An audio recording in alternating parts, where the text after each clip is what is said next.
Vivian and I, we've been on the quest to help people to improve their ability to think also, because we see there's so many noises these days that are affecting our ability to think. So the question for you, Daniel, is how have you been growing your ability to think? I try to resist my phone. Our phones are our best friends and our worst enemies for thinking. The reason being, there's a direct relationship between how emotionally unregulated you are and poor thinking, or being calm and clear, managing your upsetting emotions. That helps you think the most clearly. And our phones have all of our distractions. Everything that you like to see, everything you like to hear is there in your phone in an instant. So being able to resist, to not pick up that phone and look at all the things that distract you, but keep your mind and your focus on the task at hand, I think that's the most important thing for thinking well.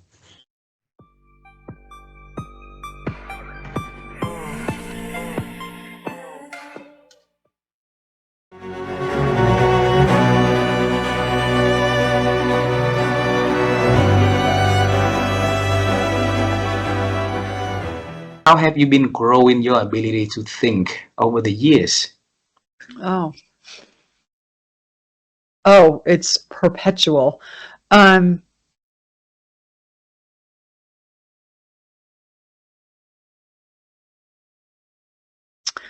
So I would say,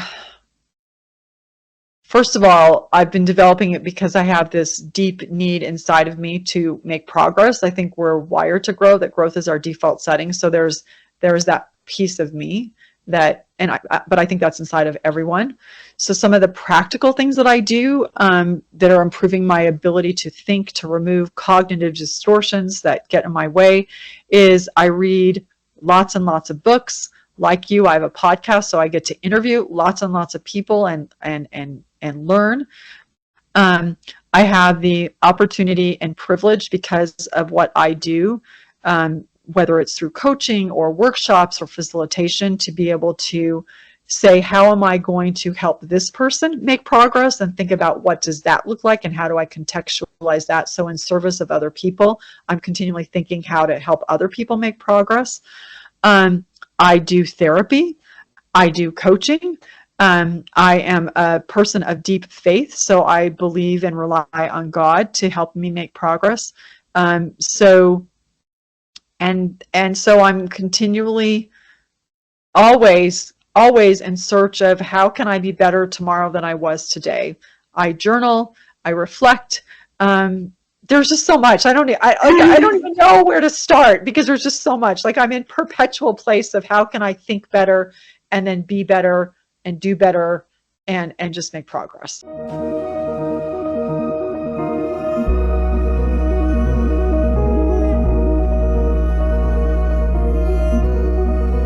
Over the years, how have you been helping yourself to expand your ability to think, Zoe? I try to listen and find something to learn from any conversation, anybody that I meet. And for example, something that sparked my curiosity and attention in this conversation we've been having is that I didn't know about the map and the South China Sea and the islands there and related to the Barbie movie. So after this conversation, I'm going to go read up on it so that when I'm talking about the Barbie movie with other people, which I'm being asked to do, I have this important piece of the context and we can talk about the politics as well. So, and that's not the only thing that I've learned, but that's just an example. I am so conscious of every single person having so much that I could learn from them.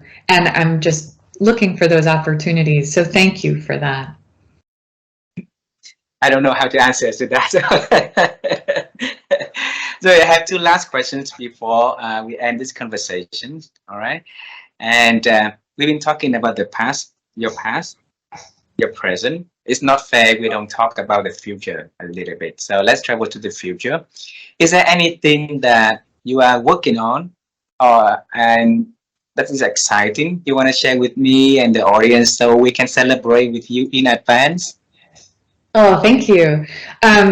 There's some specific projects, but what I'm most excited about is getting to work with a lot of different groups of people who are working on the climate crisis. So I'm working with a nonprofit called 350.org. I work with the World Business Council for Sustainable Development, work with the sustainability teams at different companies like Procter & Gamble.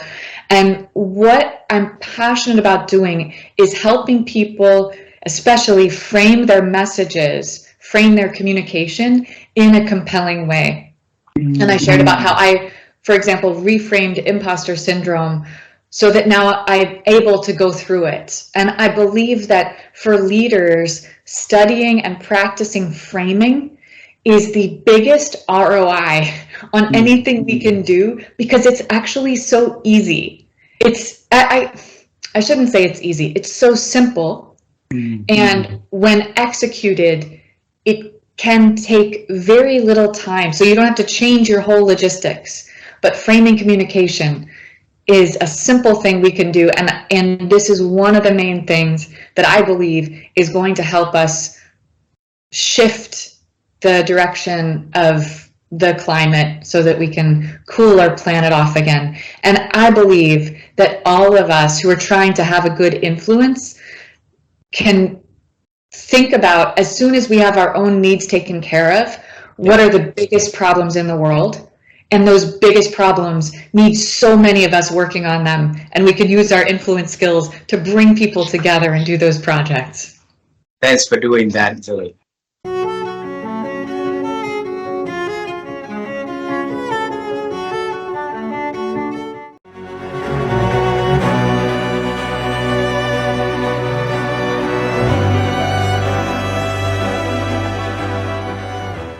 I really do believe that leaders are learners. We have to constantly keep learning.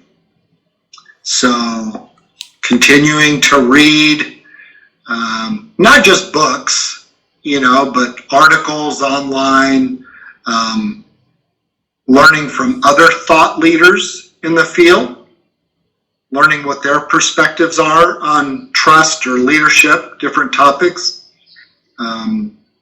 Learning from people like you and others, right? What are their viewpoints? And so that's one way that I try to keep my thinking sharp.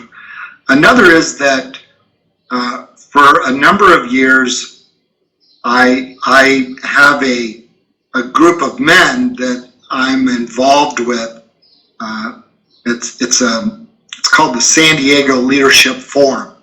It's a group of men who are all leaders in different businesses, and we meet once a month, and we talk about the different leadership challenges we're having, and we try to help each other, and so that's a good way to keep your thinking sharp and fresh. So I would say those are sort of the primary ways that I keep my thinking sharp.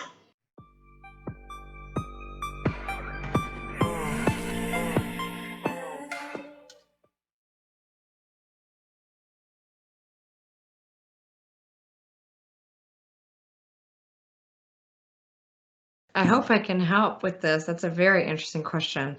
Because it's unconscious. Yes. So that is really interesting. I would share one thing that occurred to me while you were talking, is that if something scares me, I pay more attention to it, and I usually do it anyway, and I challenge myself to do it anyway. And for example, public speaking is not a natural thing to do. Most people would tell you. And so I made myself do it starting, 25 years ago. When I was starting out, I would volunteer and I would just say, just get up there, and it wasn't easy. And I'm sure I was terrible the first few times. But, you get better and you ask for feedback, whether you fight your instinct not to want to hear it. And and you look at people who are great and you're like, oh, what are they doing? Like, what's so good about what they're doing right now? And then you get better and you're like, oh, and just pick one thing. Like maybe it's their eye contact, maybe it's how they're holding their body, maybe it's, you know, their topic, or maybe they're a little bit funnier, they smile more, or they, you know, so you can learn so much from so many different people. So that's one thing. It's just, I think it keeps life exciting, and it means you're learning if you go towards things that are healthy, but that give you a little bit of like, oh, I don't know if I can do that, but that keeps you young, and I think it keeps you learning. And then you can always, and asking for help from people who are better than you. That's a great way to learn. And people love being asked. It's very flattering. You know, it's a very nice thing to do, actually, for someone, is to say, you do this so well, I'd really like to get better at that. How do you do it? You know, and that's a fun way to bond and to learn. So those are some things that I do.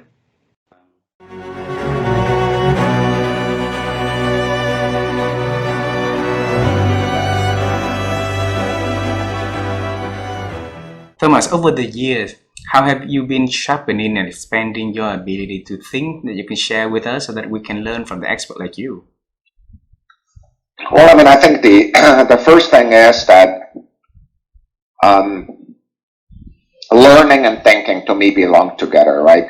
So for me, I think one of the people who think more deeply and think better are people who are learners. You know, so you could be spending 6 hours on Instagram or TikTok or whatever and watching, you know, people fall in puddles or cats that jump from trees. I mean, that's fine. You could do that. Or you could be reading a book. You could be reading a story. You could be learning about how nature works, how humans work, right? So for me, learning to think is learning, first of all. I think the second thing about thinking that I really believe in is focus. And by the way, I'm struggling with that. So it's a lifelong learning experience. What's important to me, the most important good that helps us think is time.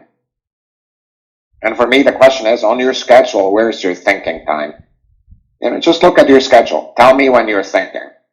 You know, so for me, focusing on that in a deliberate fashion is important. One way for me to think is to write. Like, write down a thought. Kind of another way to think is to teach, right? Kind of, if I can explain it to you, I know I've understood it. Frankly, not before. It's really hard to be sure that you understood a problem if you've not taught it to others. But the focus is the mental state. Of course, there's practitioners who teach you how to do that, you know, from your side of the world, right? You know, whether it's yoga, whether it's meditation techniques, right? Kind of calming your mind is a good thing. My version of that is I go outdoors a lot. I go run. I move my body. Kind of thinking also means to be in a healthy body, right? You know, so for me, that's the other thing that really matters. But really giving your time the focus, that your mind the focus that it takes. There's a final point that matters, and it's mattering differently for different people. I think well with other people. So some of my best ideas happen in the presence of other people. Not everybody is the same. There are people that need to be for 24 hours by themselves, then they have the best ideas. Or they have understanding. Again, I need my alone time too, but if it comes to thinking of new ideas, often it has to do with interaction of trusted individuals other than me.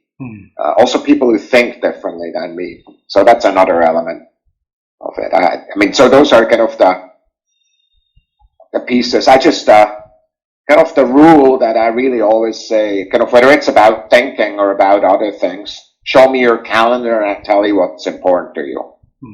So kind of if you say my goal is to do X and Y, your calendar does not show that. It's not important to you. You just talk about it.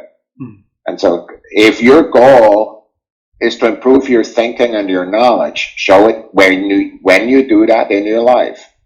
It takes time to get better at that. Don't care what it is. Whether you want to get better in sports, whether you want to get better in science, thinking, get better learning about other people, it needs to be time that you spend. Time is the most precious good for everything.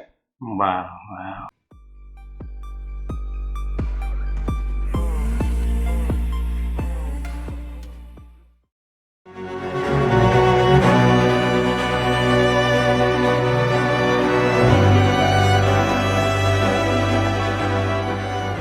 So Lisa, how have you been growing your own ability to think over the years? I spend more time thinking, and I don't mean that in a trite way. I really try to take the time to process information in a quiet place. I have to, and that quiet place may be me blocking everything out around me. You know where I think the best? Driving my car. That's where I think the best. If I'm on a long drive and I'm by myself, I am driving, but my brain is just, it's like a Rubik's Cube, right? I'm just processing information. I require blocking out all the distractions and having time every single day to think. Wow, wow. Wow, beautiful. I have the last question, and I hope it's not emotionally for you, but if I can bring you back to a beautiful moment, whatever that moment in time that you had with your father, okay? And you tell him about the wisdom that you've been accumulated through life. You tell him about the stories of Lisa Gable having in the future. So, and you tell him, you can tell him anything about that. What would you tell him at that moment? Oh, I'd tell him that he was right about so many things. I would tell him that he was right about things not mattering as much as I thought they did. I think that's the one thing that my father taught me, right? He taught me to let things go. And he taught me that in the greater scheme of life, that activity, that situation that caused me to be upset, it's minuscule in the greater scheme of life. It doesn't really matter. Wow, wow.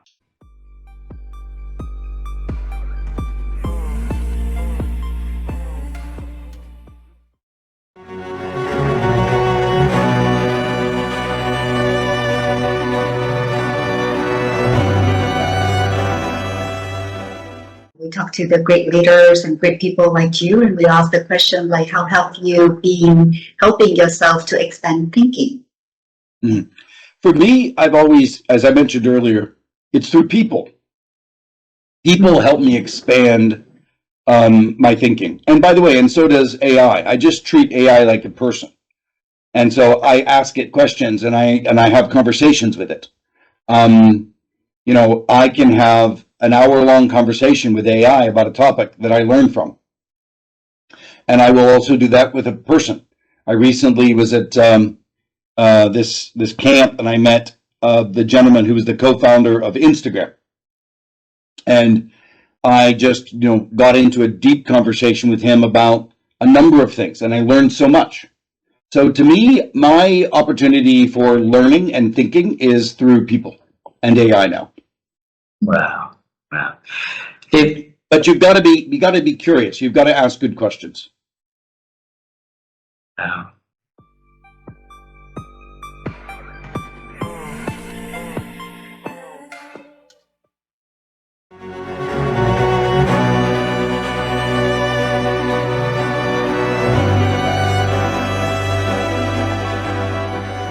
How have you been growing your ability to think?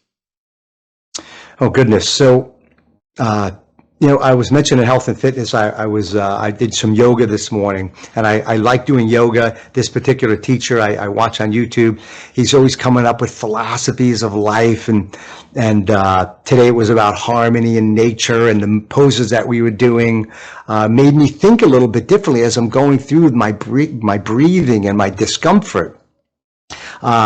I read a lot, like this book here, The War of Art, Stephen Pressfield. I don't know if you're familiar with this book. It's about resistance and things that hold you back.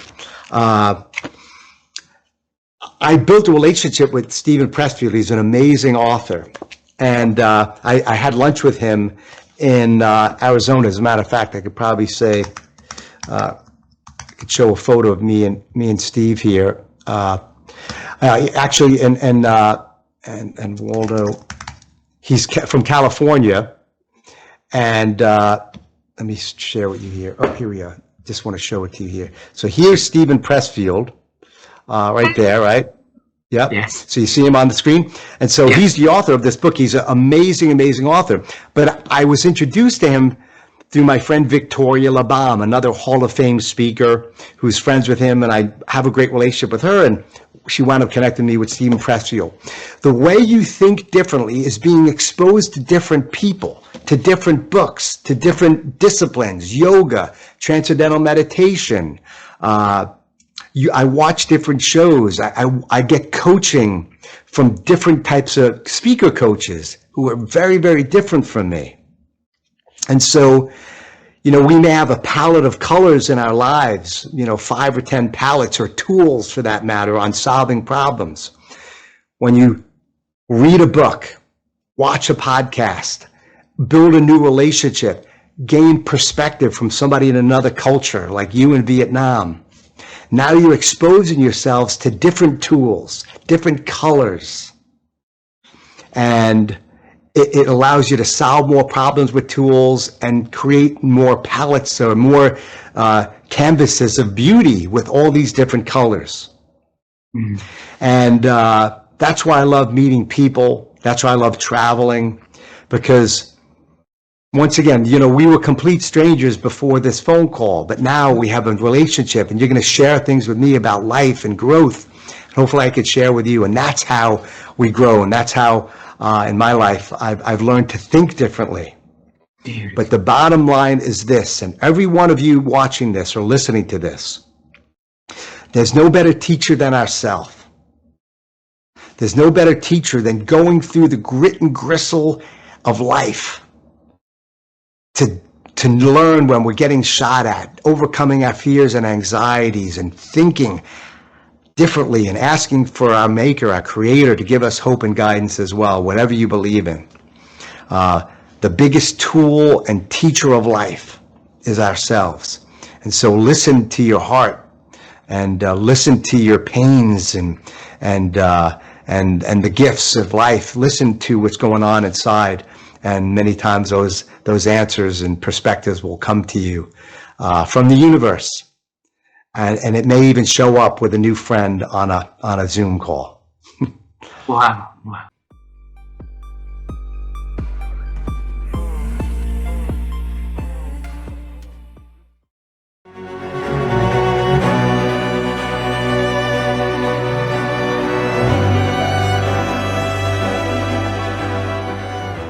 So Amanda, how have you been growing your ability to think over the years? Whew, that's quite the question for a cognitive psychologist. So I think the key to developing your capacity for critical thinking and creativity and innovation and all the things that we want thoughts to result in is to trust that your thoughts are important, that you actually developing the capacity to find out what you think, that thought you're giving the time to could change the world, and really believing that it's worth it. So then when you would have to put your phone down because you've decided you don't want to just fall asleep playing Candy Crush or whatever it is people are playing now, you're doing it because you believe that the thoughts you're cultivating, the space, the garden in your mind that you're nourishing, can actually bear fruit that will make you so happy. It will make your family proud, and it will make your world better. And if you believe that about your thoughts, then it's worth the trouble to do all the things the other people on your podcast have probably said, like put your phone down and, whatever else it is, read books, all that stuff. But to do that, you have to believe that you've got something really important that could come out of that brain of yours. So give it space.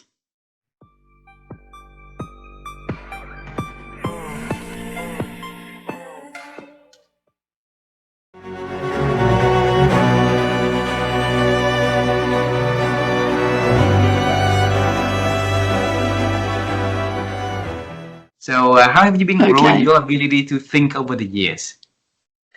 Listening. So listening to podcasts, listening to other leaders, conversations like this that make me listen to me and think, oh, that sounded good, or no, not quite right. So it's being willing to be the student, the perpetual student. That's what's made the difference.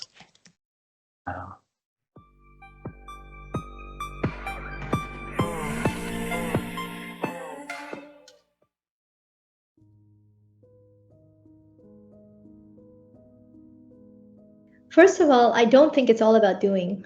You have to think first. If you think first, you don't want people to be doing a lot of things without thinking. That's dangerous. Yeah. So I also believe everything starts with knowledge and words.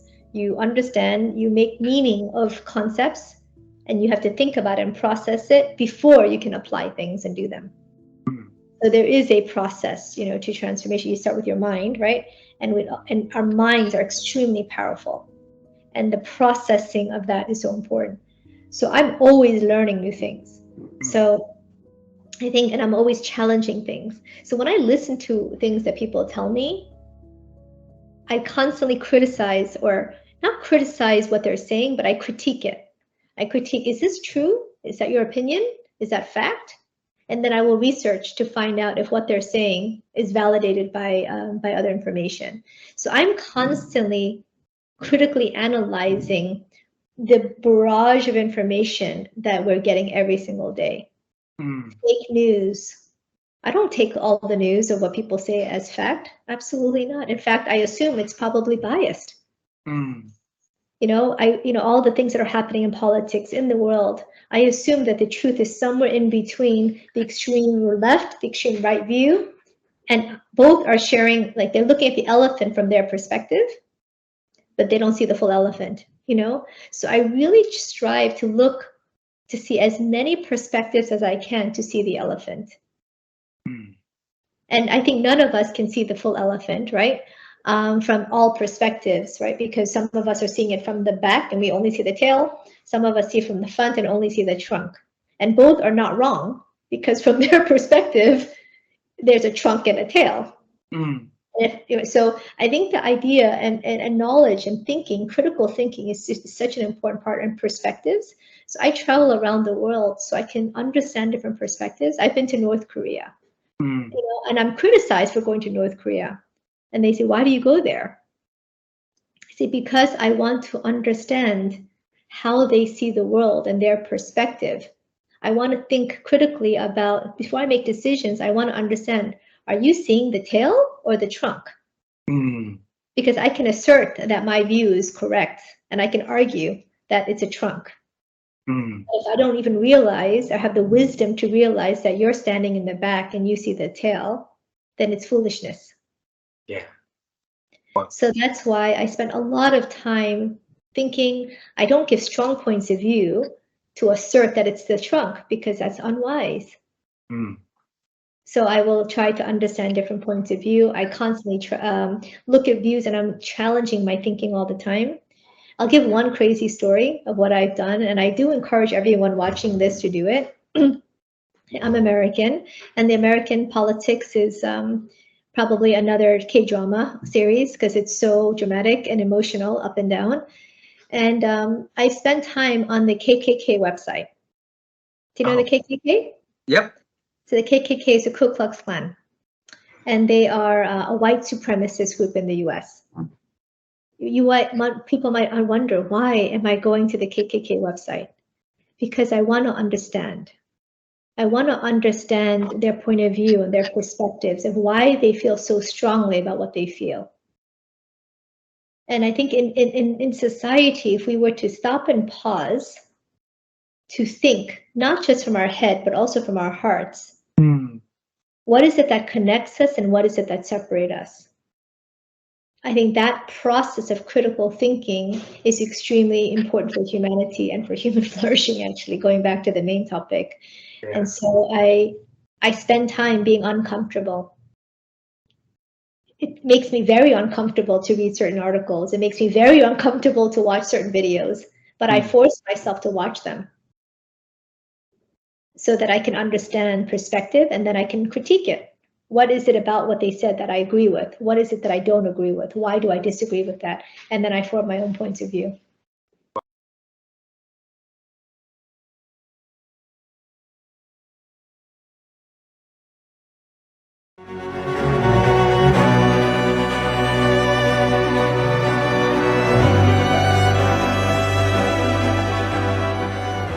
What have you been doing to have that clarity in life? For me, one of the best activities I ever undertook was shortly after reading Stephen Covey's The 7 Habits of Highly Effective People.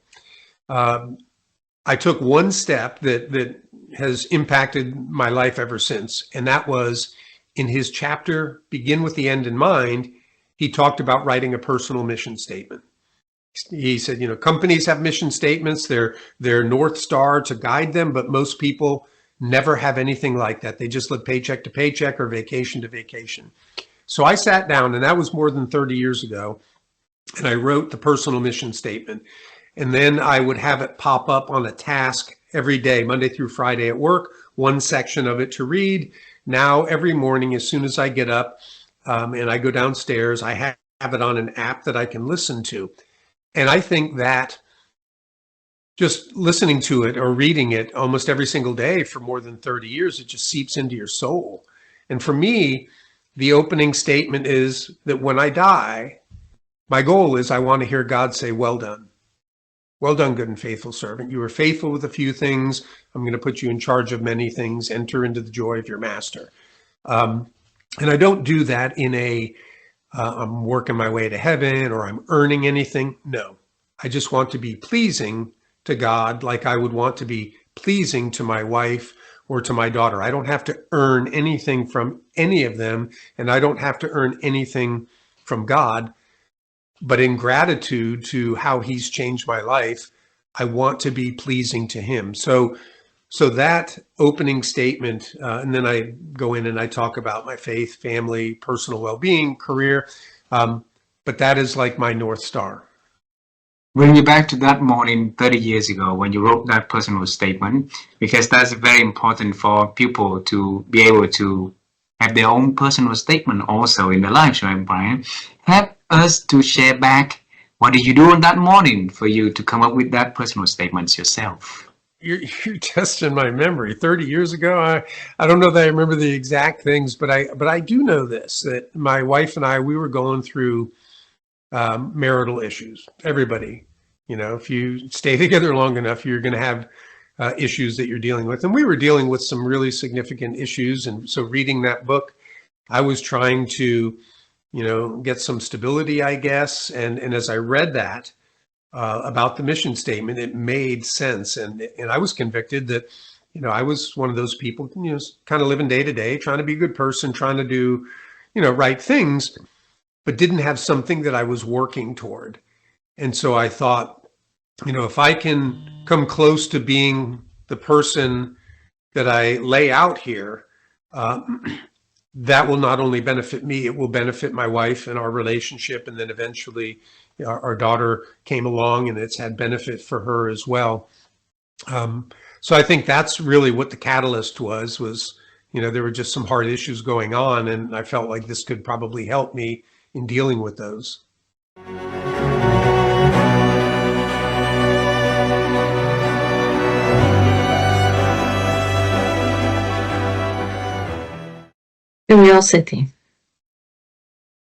Curiosity, because when you don't know, you don't know.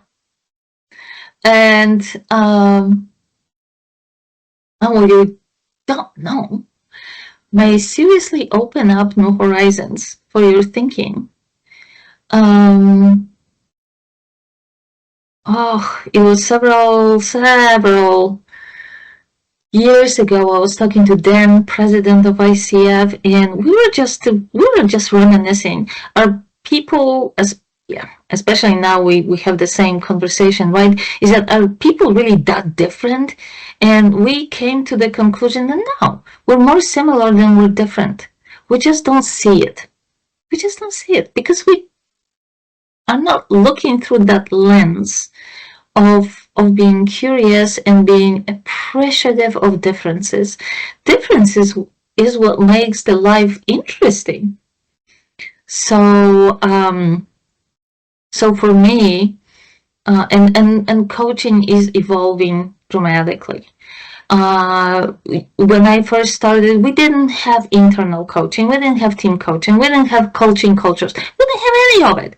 And now we are proud of being, the, in a way, institutional sponsors of those methodologies. That is because we did not tie ourselves into what we know, but rather we're open into what we don't. Beautiful.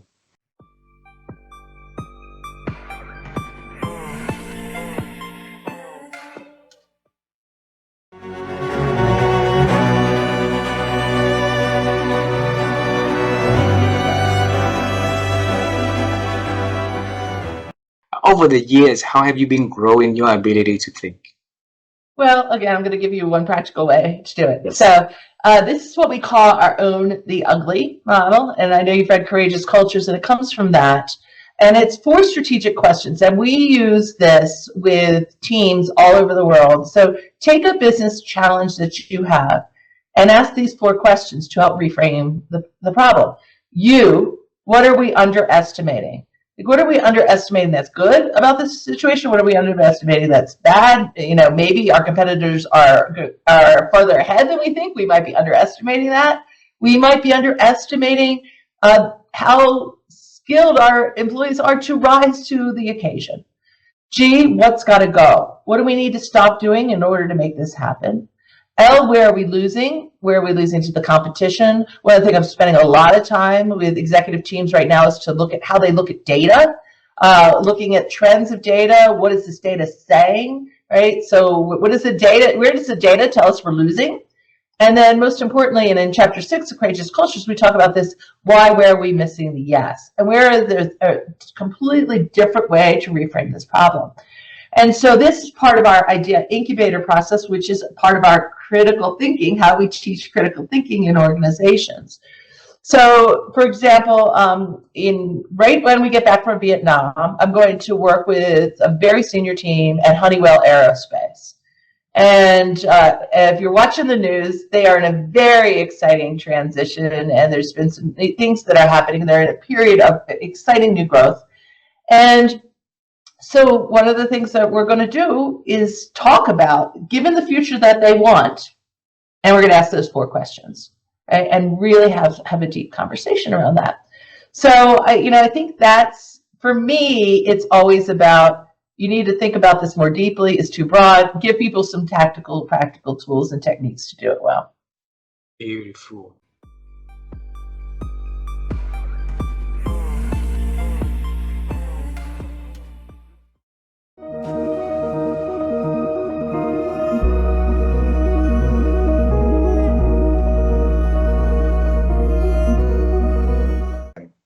How have you been helping yourself to expand your own ability to think?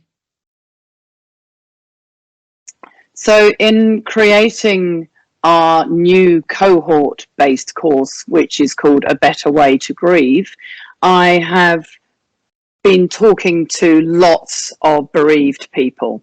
So I posted on LinkedIn the other day to say that I was creating the course, but I was really mindful that I have my own idea of what might be useful for the students in that course, but my way of expanding my thinking was to make sure that I've done some one-on-one calls with them to check the pulse of where they're at and what would be most useful for them. So I think that is, you really do raise a very important point, that we need to think about our thinking And that is my one way recently of expanding my thinking beyond my own individual biased bubble to make sure that I was hearing external voices and to know that I was creating the course that was most relevant to the outcomes that they were holding dear. So you invited people feedbacks and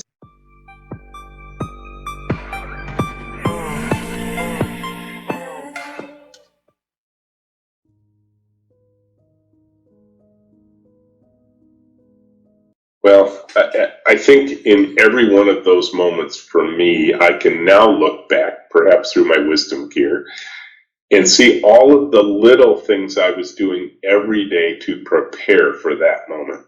wow. So I'll give you an example, because a lot of young students come to me. We're right next door to the University of Michigan, and a lot of students hear about me. They reach out, they want to come talk to me, they want somewhat ask the same kinds of questions you're asking, but they're in their early 20s at that point. And they ask me often, what advice do you have for me as I go out into the work world? And I tell them that the most important thing I learned to do when I got my first jobs is to do this, to raise my hand and volunteer for things. And I say, let me tell you how that worked for me. And part of it was, I think in the back of my mind, I always knew I wanted to have my own business. That was just a kind of a bucket list goal for me. And so I said, you know, I was a programmer. I was a technical person. I had studied computer science at the University of Michigan. So I knew that the value I was being paid for was to create software with my fingers and my brain. You know, that was how I produced value. But if I wanted to grow, I needed to have different experiences.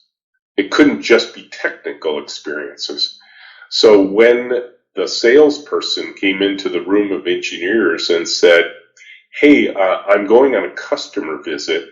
I need an engineer to come with me to explain our products to our potential clients. I raised my hand and I said, I'll go. When the HR director said, hey, we're planning the holiday party for our team, and I need a few people to help me plan it and execute it. And I said, I can help with that. Wow. When the manufacturing team that was building the little electronic products that we were shipping said, hey, we're really behind on shipments. We need a few extra hands back in manufacturing to help build the products. I said, I can help with that. When somebody said, hey, we're going to a trade show in Las Vegas, we need somebody to help build the booth, man the booth, talk to potential customers, I can help with that. And I would say that all of those in the moment learning opportunities were done minute by minute, day by day, week by week, year by year, so that when later those really big moments happened, I had all of this body of experience, knowledge, and wisdom built up from those other moments where I raised my hand that, you know, it often, you know, there is a phrase that says fortune favors the prepared mind. And, you know, and I think, you know, my instinct was I wanted to have those other kinds of experiences. I wasn't, because I think a lot of times people are like, no, you just wait, and you wait till the opportunity comes and it will be handed to you. And I've just never seen that happen. It's always based on the minute day by day things you do to prepare yourself for those big moments. Wow. And again, I think reading books is another big part of that too.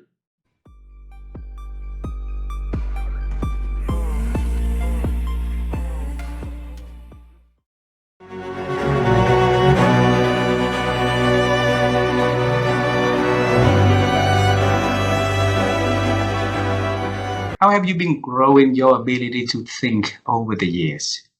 Ooh, that's a cool question.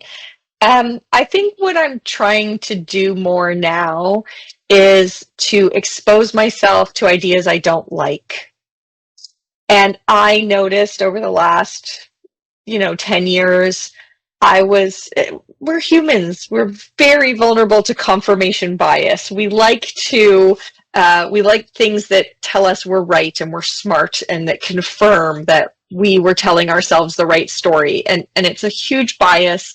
It's a big problem that erodes the quality of our thinking.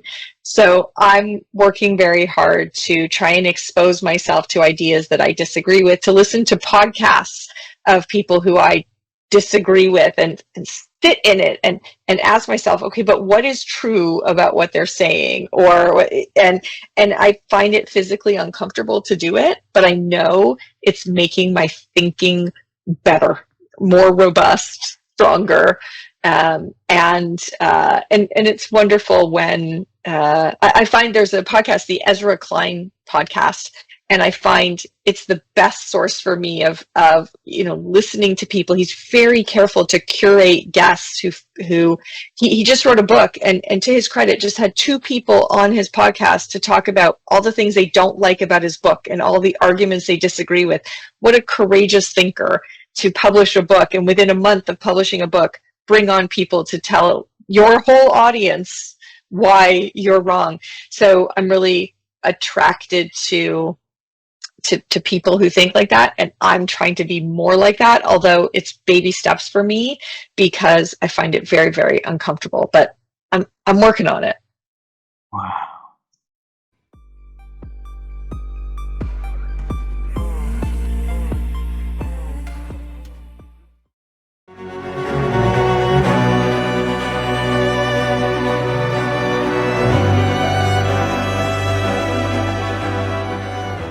So the question is, how have you been growing your ability to think? By trying to think about things differently. By reminding myself that I'm shaped by my experience, so the way I think about things may not be the way other people think about things.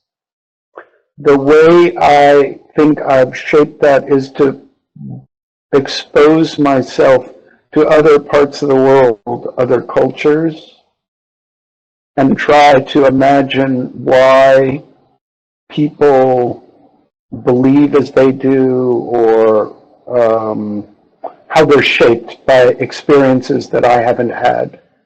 But I think when you hike partway across Kenya, or you're in a Muslim country, whether it's in Asia or in the Middle East, and you're stopping for prayer breaks that aren't part of your way of teaching, or you are listening to people in your class, 62 people from 31 different countries, they're all speaking English, but I know, and when we go into breaks or whatever, they're not speaking English, they're speaking the languages they're comfortable in. And listening to people talk about how their experience isn't the same as my experience, it shapes your thinking, makes you stop in your tracks. Now, when I'm human, so when I'm in a hurry, or when I'm stressed, or when I'm flustered, when I'm not at my best, certainly I revert to blinkered, I love the British notion of blinkered thinking, my way of thinking, my way of doing things. When I'm at my best, and I'm hoping this conversation has been somewhat, I'm at my best, I'm thinking about how the other, remember Martin Buber wrote a book called I Am Thou. I'm thinking about how the other might perceive, or how the other might be influenced, or how the other might have had an experience I haven't had. You yourself have experiences in a country that basically, except for flying through once, I know nothing about. And so you have a set of experiences that I can learn from, but I have no experience of it. So I can only expand my thinking. I have an opportunity by saying, So tell me about it. So what was it like when you grew up? What happened with your parents? What did they experience? All those kinds of things that I have no experience of.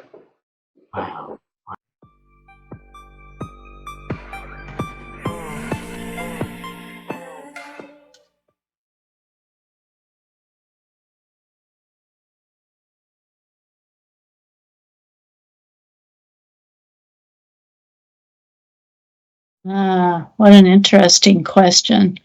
I read a lot, reading voraciously, which is curiosity, you know, and I think I just had a conversation about this with a group of friends the other day, that there's there's a habit that seems to have formed. I don't know if you have this in Vietnam, but certainly here in the US, that the TV is on a lot in people's houses just as background.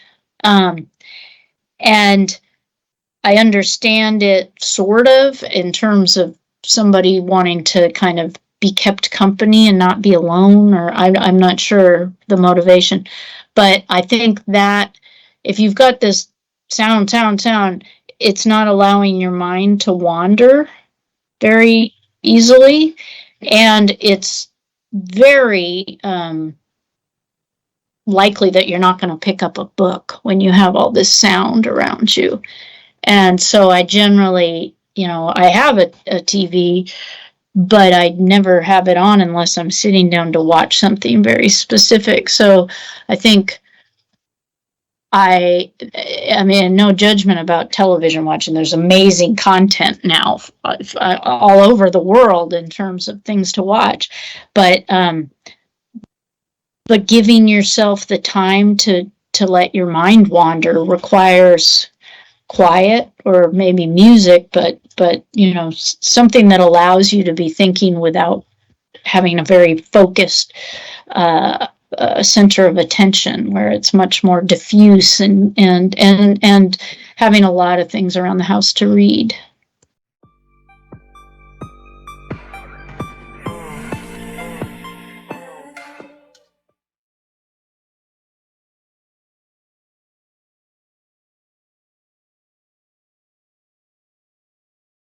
Yeah, that's a great question. I have always been a planner, so I love to plan. I love to organize things. So on the one hand, I love to jump into the unknown, but it's never like a crazy move. It's always, oh, you know, what will I love to be in action. So doing things. It's not just a dream and then poof, let's go unprepared.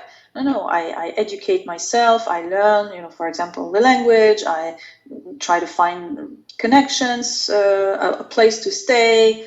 You see, I try to remain grounded and have a realistic approach to my capabilities, to what I can do, what I'm capable of, or whose help do I need. I find that it's extremely important especially for young women, but to ensure their financial independence, to ensure that they do not, you know, depend on other people, because this gives you power. If you are independent financially, maybe either by having you know, whatever income source, or also reducing your, you know, lifestyle or whatever management suits your needs, but making sure that you protect your, you know, a safe base for you, and then from there you go, you explore, you invest, but you have this this feeling that your life is in your hands and not in the hands of somebody else, you know, a manager, a partner, etc. I think it's really important. This, for me, it was a source of the first.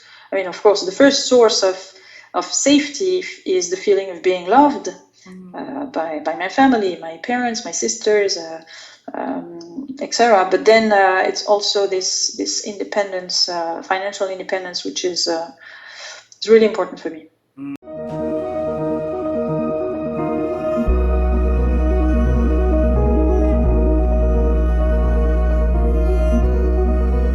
Diana, how have you been expanding your ability to think? I think that the most frequent way is reading. The more you read, the more you start to ask yourself important, provocative questions like, is this true? How do I know it's true? What other conclusion could I come to besides the conclusion this author is trying to lead me to? What's fact and what's opinion? Just as you read, it improves your thinking process. A second way, other than just reading, I think, is to go to very smart people and ask them questions about what you intend to do, your plan.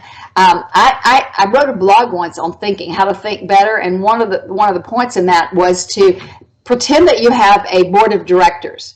You may literally have a board of directors to go to, but if you're an entrepreneur and you don't have or you're just starting out and you don't have this group of people, imagine you did. Imagine you were on a board of directors. When somebody would present an idea to you, what would you ask them? What would you ask them about their financing? What would you ask them about their staff? What would you want to know about their plans in the future? What would you want to know about their marketing? If you would think like an advisor and think like you're a person, if you're starting a new project or product or service, what would a board of directors ask me? And then prepare yourself. That helps you to think through any kind of project, any kind of plan that you want to do, even if it's financial planning for your family or planning how to build character into your kids. That thought process comes from reading in many subject areas and applying maybe in different ways, but it also comes from your ability to listen to good advice and listen to feedback and apply it in your situation.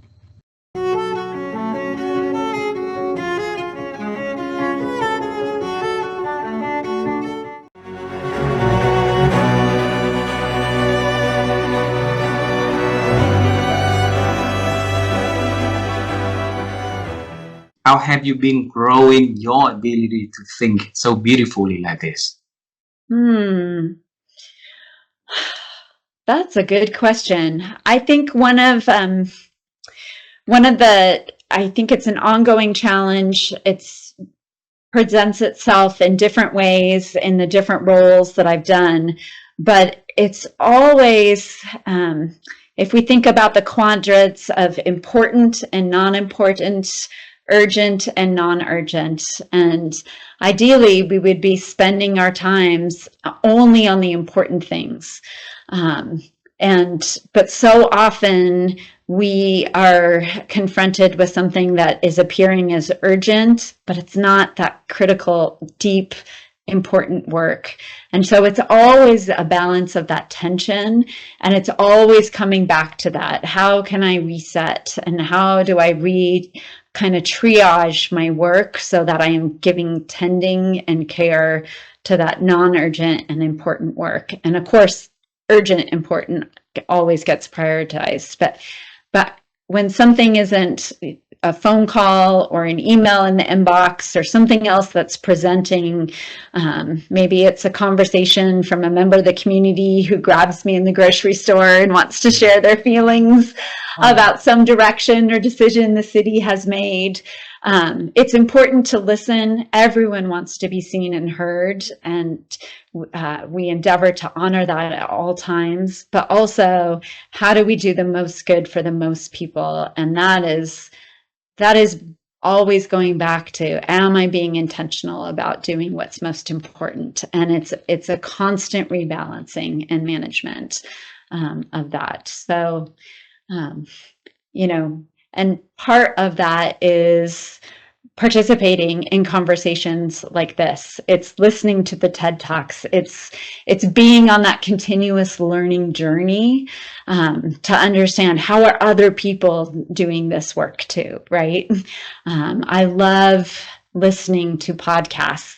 It's how I end every day. is listening to podcasts, both from strategic thinkers in the world, people that help me make sense of the news, but also just other change makers and people doing good things all around the world. I think we're living in such a lucky time where we have this share of information and strategies for so many people to do good. Beautiful.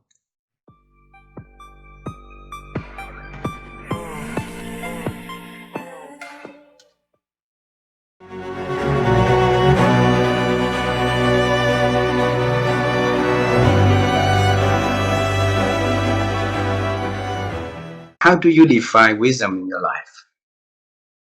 You know, it's such an interesting question, because, you know, to me, wisdom, when I think of wise people, I think of people with a lot of experience, you know, that have lived a life, right?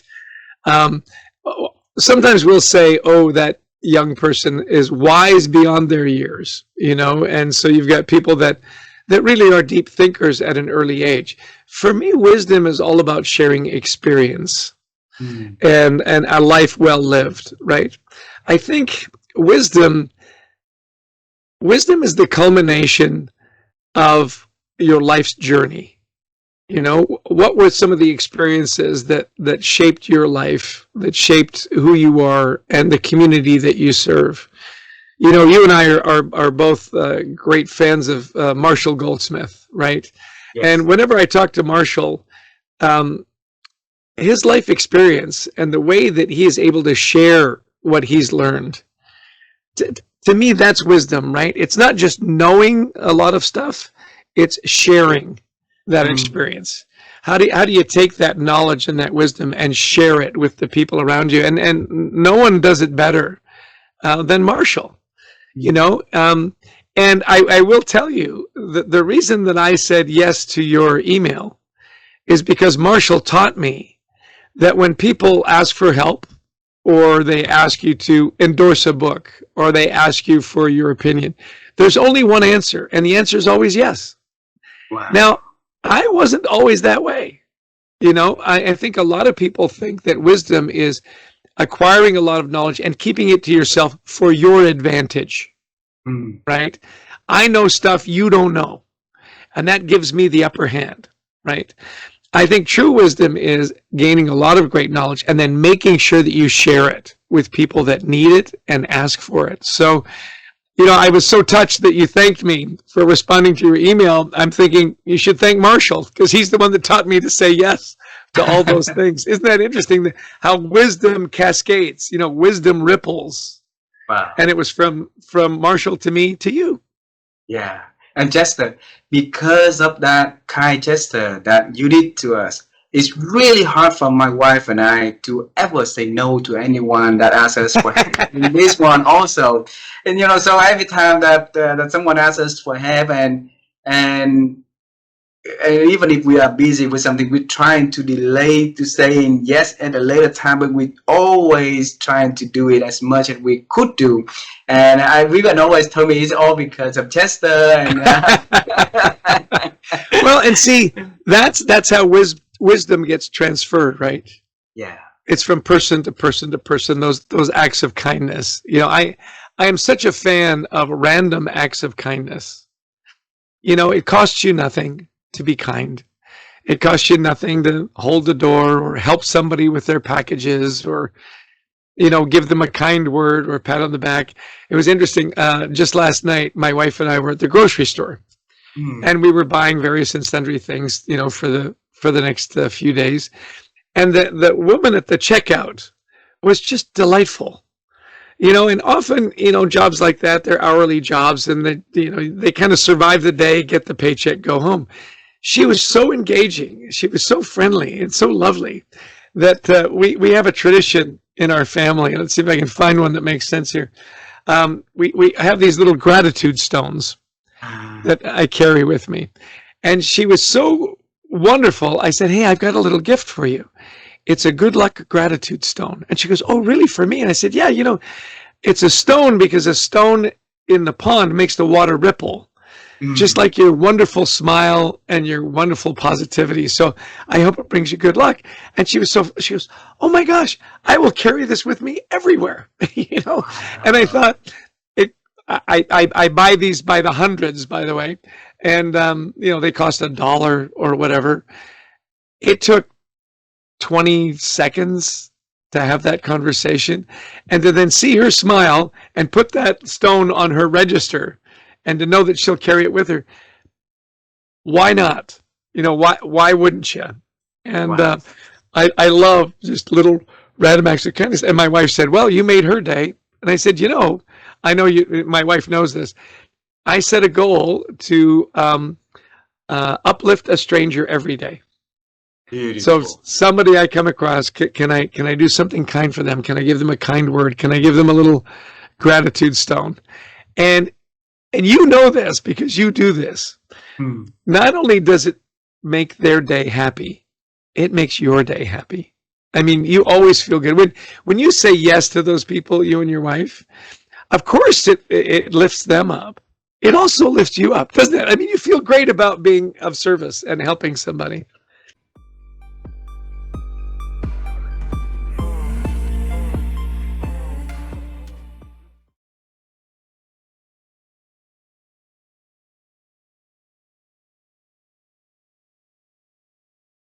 You never stop thinking, but you have to be careful that your thinking is a healthy thinking and it's growth as well, because there's so many people in our world overthinking at the moment, and I do call them fleeting thoughts. So there's so many people with thoughts that just run round and round and round and round again on them, and they can't get their minds to stop. I used to have that many years ago. I was in roles that were probably quite pressurized in sales, and I remember having that overthinking, and I had to learn tools and techniques to be able to stop that happening, because that's not healthy for your mind or your body, nor is it productive, because you're using energy to do all that overthinking, which means you've got less energy to do the actions or the clear strategic thinking that you need to be doing to find solutions. So, and to your point about people have so many distractions in their world right now and that they're thinking less, never has there been more material available to them around tools and techniques to teach them how to healthy think and work those minds in a way that, you know, they can change their lives. But what I see is we've all the information available, it's all on our phones. Most people are not using their phones to learn. They're using their phones to distract them. And therefore, you know, what we're creating and what you see then in the world is this mass of anxiety. So, you know, it's lack of belief in themselves, I see as a massive, I think that's a pandemic on its own. Yeah. And I think it's growing. So the more I see, particularly teenagers, but also in adults as well, I think society is teaching people to self-loathe and critique themselves and each other far too much. If you want to figure out how to make a human happy and at its most productive, that's not the way you train them. If you want a human to be happy and at its most productive and doing amazing things, then you teach it to love itself and to know self-worth, self-esteem, self-value, confidence, right? But society doesn't really support that, because so many people have been taught, be humble, don't be arrogant. And you've heard things like, particularly at this side of the world, there would be a lot of, who does she think she is? There would be a lot of, she's too big for her boots. There would be a lot of terminology used around wealth and abundance that frames it as something bad. Now, I'm not saying greed is healthy, but abundance is healthy in relationships, in your finances, in your life. Yet, that is not the way most, you know, are taught in society. It's very much like, play down your unique talents, fit in, be compliant, fit in the box, do what everybody else does. And I think there's a whole piece there around, you know, we are encouraging humans to be sheep, and humans don't work best when they're sheep. Humans work best when they're learning and their neurons are fired up, when they like themselves, when they appreciate who they are and know their values. that's when you get a human at their best. Wow.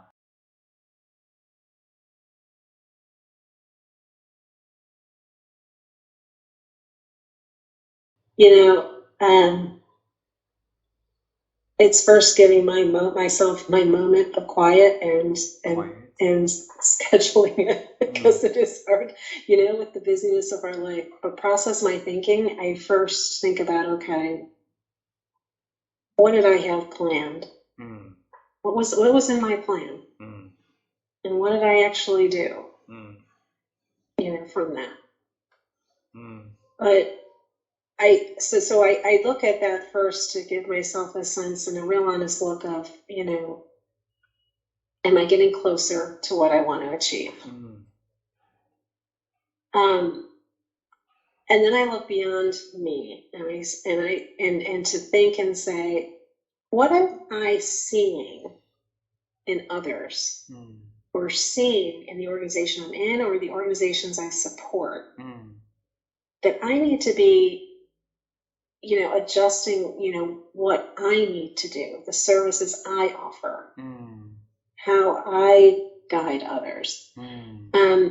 I put myself in the place of the people I serve. And so I think about what it is that they're dealing with and what is most important in their mind. And I process that in a way to say, how does this change what I'm going to be set up to do now? Wow. And so I look inward. Yeah, I start there because I just need to get that out. That's me.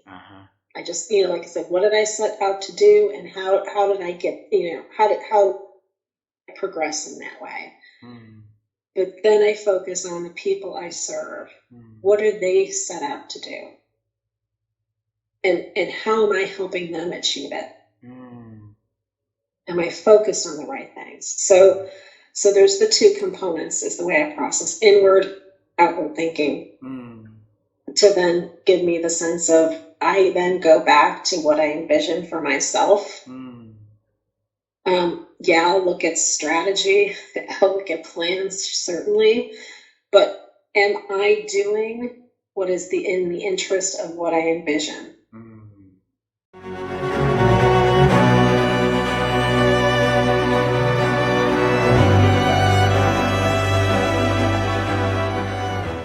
How have you been growing your ability to think? Well, I think again, it's intentional. Again, it's, having that intention of wanting to continue to be a learner, wanting to be curious, all of that stuff. In the coaching I do now, the first stage of my coaching process with the CEOs I coach is about awareness. Are you aware of who you are, and are you happy with that person? And do you know how you are impacting others? And a lot of them don't know how they're impacting others because they've never taken the opportunity to find out. So we talk to their stakeholders and say, hey, how is this person's leadership style either helping you or not helping you? Because the leader has to change, not the person that they're leading.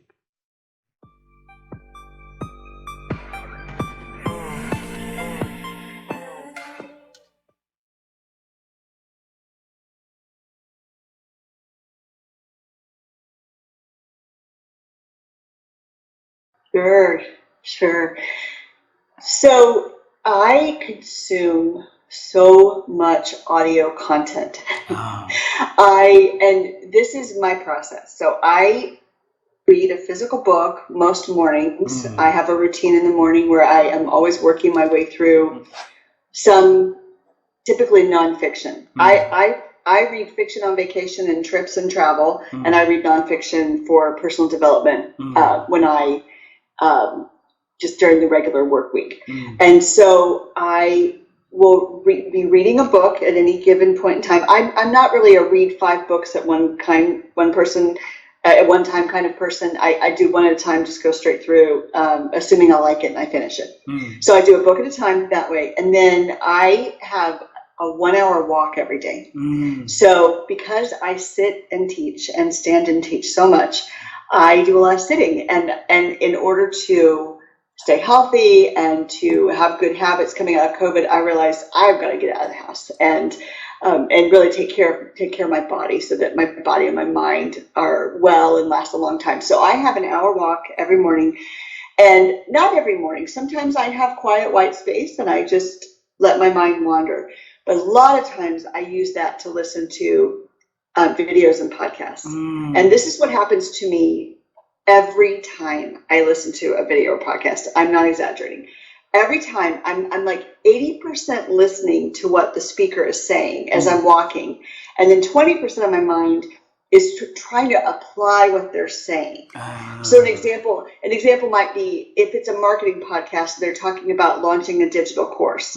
Well, even if I'm not about to launch a digital course, I'm thinking about the process of their funnel, or I'm thinking about how they answered people's questions, or I'm thinking about the secrets they share, how, what worked, and I'm applying it to something I have coming up. And invariably I have to stop, pause it, and then my staff all works remotely. We're in 4 different states in the US. So I have to jump on my voicemail app and I talk to my phone and I say, okay, team, here's what I want to do. Get the message out there to the staff, and we talk about it later, but it's basically a placeholder for me to say, don't let me forget to come back and tell you about this thing. And so that's how I stay curious and how I learn. And I have podcasts. I listen to all the major sales podcasts. I shouldn't say all, there's a lot out there, but I listen to many of the major sales podcasts, but I listen to so many other kinds of podcasts too. And that's the other thing I would encourage for your listener is that, like, one of my favorites is called, I've really been on a kick lately for Creative Conversations, which is put out by Fast Company. And they interview poets and actors and all kinds of creatives. And it's not about selling. But every time I listen, there's something I pull from it that seems to make sense to me about entrepreneurship. And so I think even crossing across industry really serves us, because it gives us more of those fresh ideas.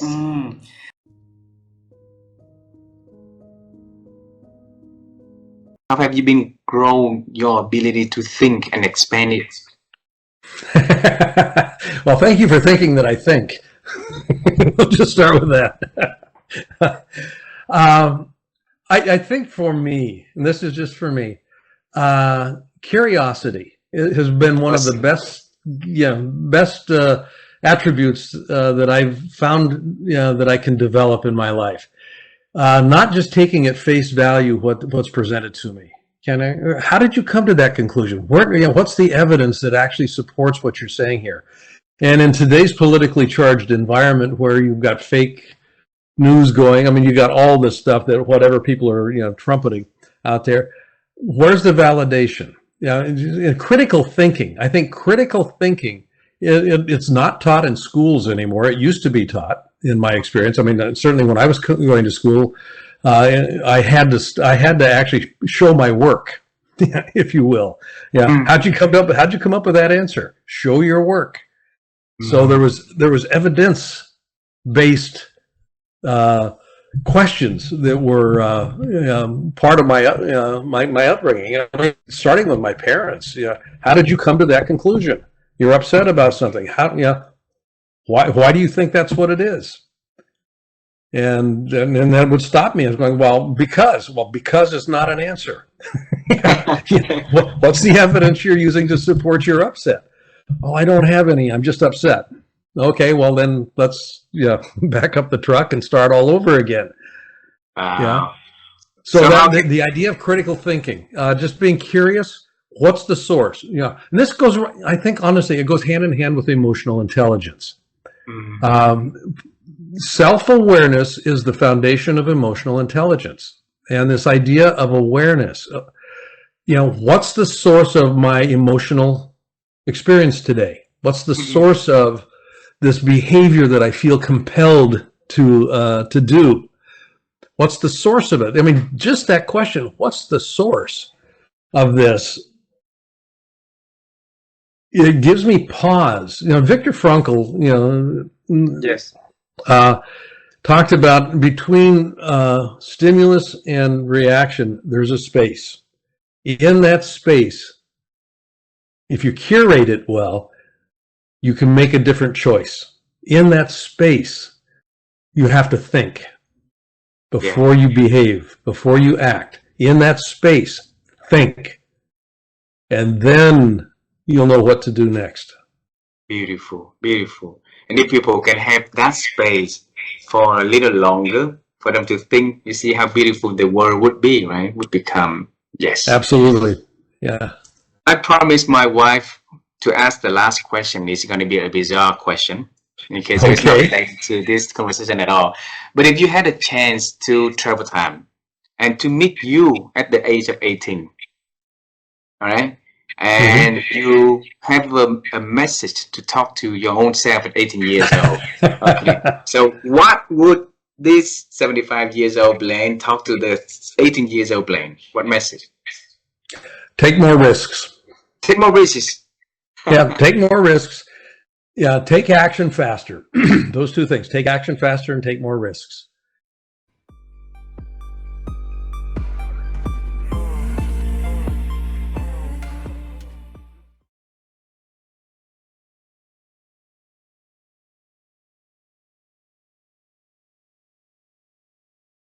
I think I first had to see that analyzation wasn't insight. Analyzing and ruminating wasn't aha moments and out of the blue ideas. That those moments came from somewhere else. Now, my analytical brain, my intellectual thinking, I love that part of me, and it's valuable for all leaders and for all of us as human beings. But we have a whole nother resource available to us that I don't know we've thought much about. And that resource is that kind of inner well of being, that essence where those out of the blue ideas come, where we can be driving and you know, have a fresh idea come to us that we're all excited about. And so when I saw that shifts of consciousness, shifts of understanding, new insight it's a vertical lane, right? It's kind of, it's something changing inside. And then there's all my data compiling and my analyzation and my looking and observing, and that's more horizontal. See, I somehow thought that if I had it enough, if I thought about it enough, somehow it would lead to something. And I realized, like, oh yeah, no, it's a different channel. And then how do we access that channel is what you and I have said. Freer, more spacious. So what am I doing to take things off my mind? What am I doing to come more into the present moment? What am I doing to create space in my day and my schedule and my life? Because there is a relationship between that spaciousness and the quality ideas we get and the quality thinking. And so that do I know the difference inside of me? And once I started to get my own nuanced feeling of, oh yeah, there's this deeper channel, this like other channel with creative thinking and well-being and more perspective. And then there's my mind, which has a ton of good data and information and analysis and rumination. But if I had to, if like this is impossible, right? But I would say prior to getting more curious about where creativity comes from, where new ideas and connection lives in us, I was living my life here. I was living my life in the intellectual and the processing and the and I loved it. It was fun and interesting and fascinating. But when I started to open myself up to this other place in us that has kind of different quality of life and feeling and thinking, that's when my ideas, my well-being, my ability to connect to people in a more impactful way, that was the game changer. Not getting better this.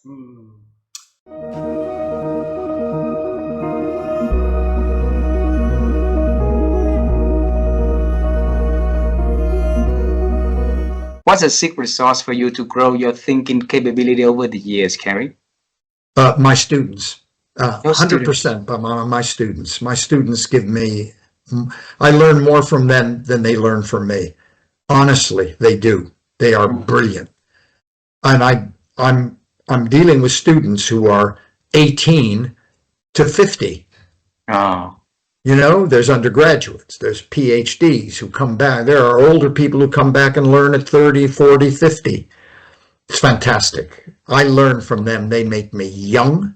I just learn from them. They're my mentors.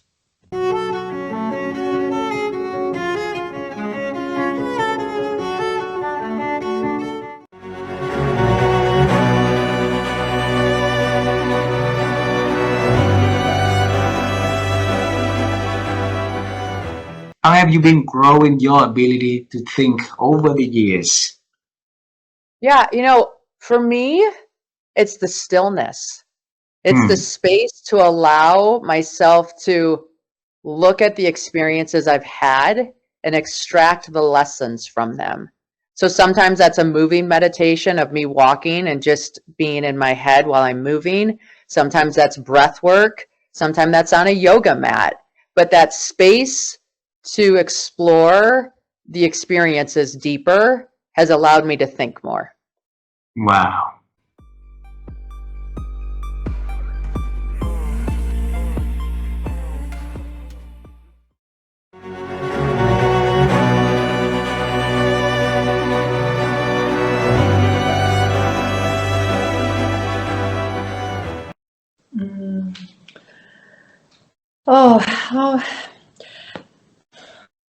I think for me, it is about staying curious and continuing to seek out new ideas, new information. And that has been by reading, that has been through podcasts, YouTube. There's so many incredible sources now where when I first moved to Zambia, I thought, I'm in this tiny little country in the middle of Africa. I have access to nothing. That's not true anymore. I have access to the whole world because of the internet and shows like yours and so on. I think for me, it's curiosity, and it's a curiosity about who I am as well, and wanting to delve deeper and peel off more layers of that onion, and then of course use that information to help others. So to continue to help myself think, it's about being curious, about questioning things and learning more, broadening my own perspective, realizing that if I only know this, I'm in my little box here. The more I know, the more I expose myself, the more the wider my perception can be. Beautiful.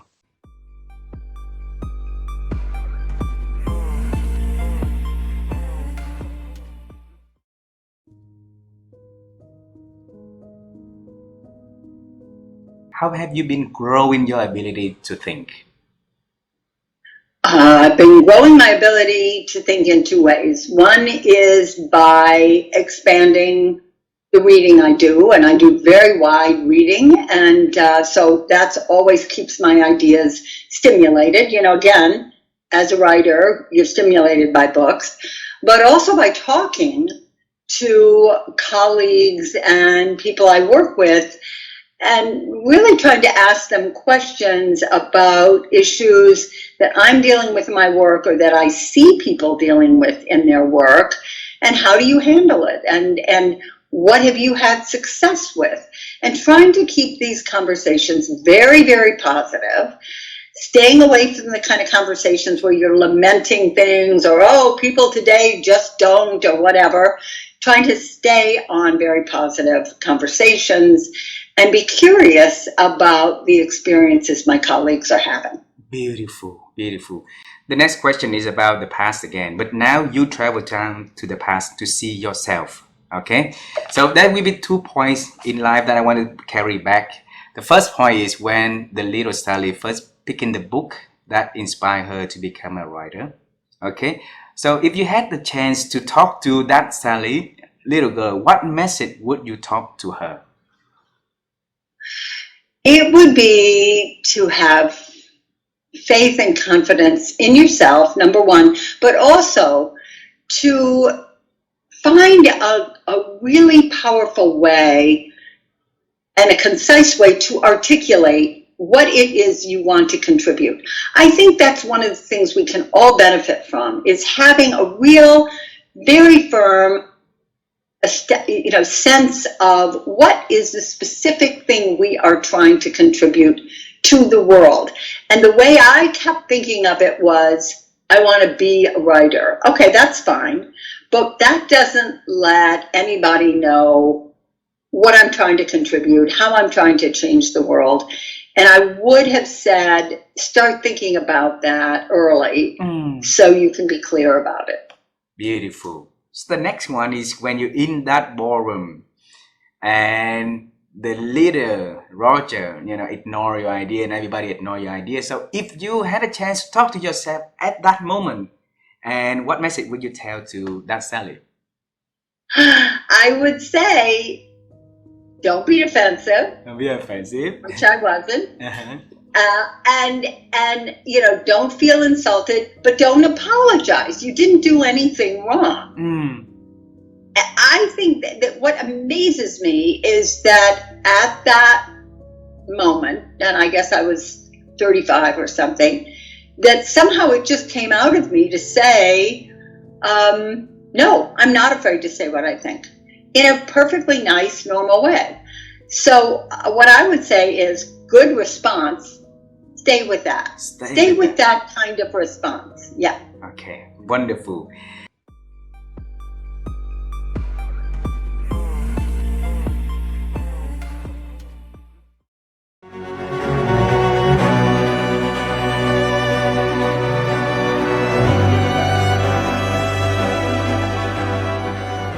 How have you been growing your ability to think? That's a big question. I think, I have good colleagues whom I'm working with. And of course, I haven't been a very good pupil when I was young, but because at that time it was not so important how good you are at school, because you could just access university anyway. Now the situation has been really changed a lot. So, but at that time also already when I was young schoolboy, I was quite interested in the subject philosophy.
So teach us your way of expanding your ability to think so that we can share back to our audience, please.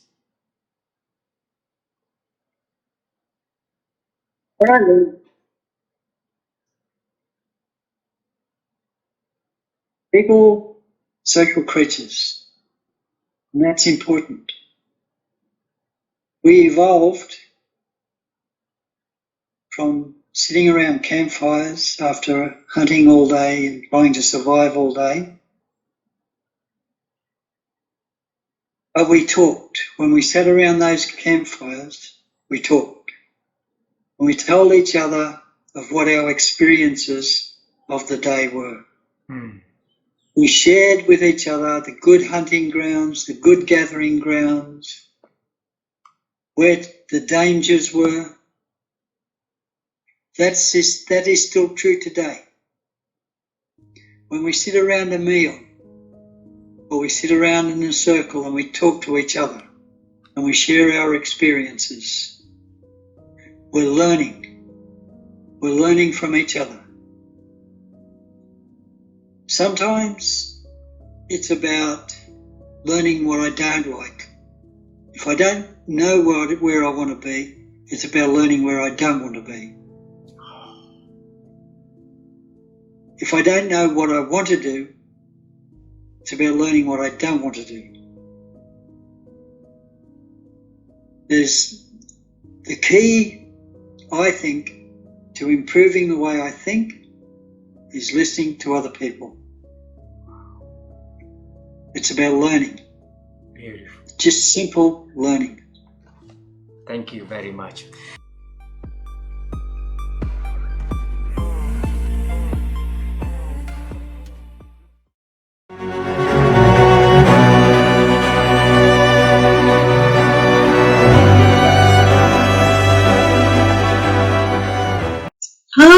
I would say my ability to think, to get out of my head.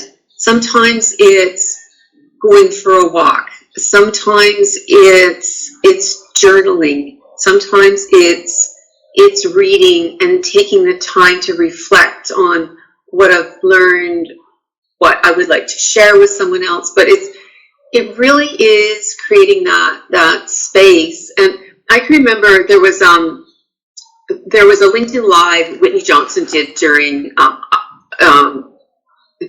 COVID, and I am a huge fan of her work. I will openly admit it. And she was talking about, how sometimes we get caught in the scrolling, where we're overwhelmed, and so when we find ourselves getting caught in scrolling, what is the activity we can use to shift us? What does that look like? And so, often when I find myself, and I find that's happening for me when I'm overwhelmed, when I'm feeling tired. So I find actually, I'm not a gifted pianist, but I can play the piano. I can only play it for short periods of time, but I find just that simple movement of getting in front of the keyboard, looking at what I can play. Sometimes I have to use the circle of fifths because I'm missing my mobility. My right hand isn't that great.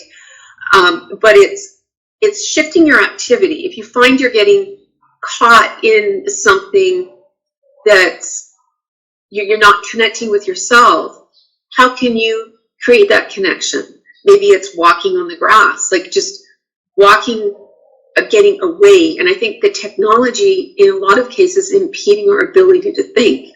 So what is the way for each of us to connect with ourselves? Maybe that's a reflection. Maybe that is going for a walk. Maybe that is coloring. Adult coloring books, I think everyone should have. They're a beautiful thing to do. Maybe it's creating a vision board. Maybe it is listening to a podcast. Maybe I think the opportunities are endless. Maybe it's getting out your favorite cookbook and making a recipe that you're going to share with your friends, or make that recipe, invite a friend over for tea or coffee, or take it into work to share with your colleagues.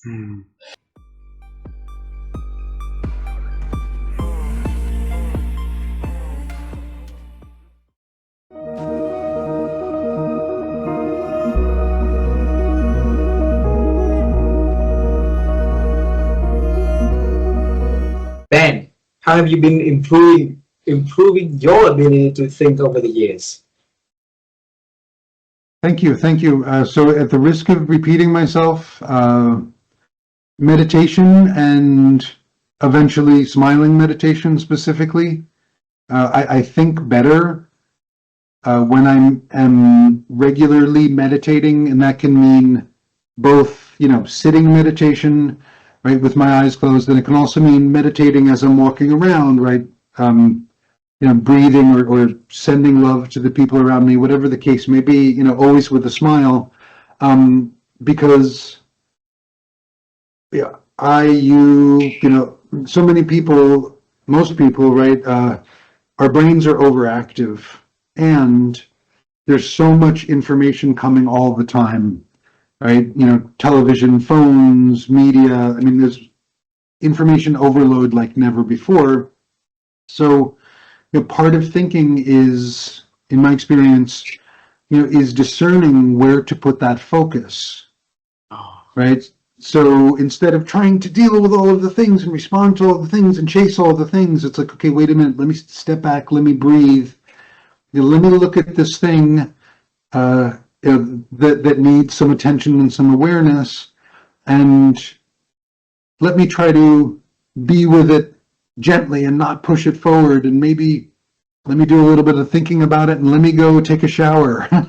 Let me go take a walk and see what else happens, right? Because I know my brain is, a crazy, incredible supercomputer.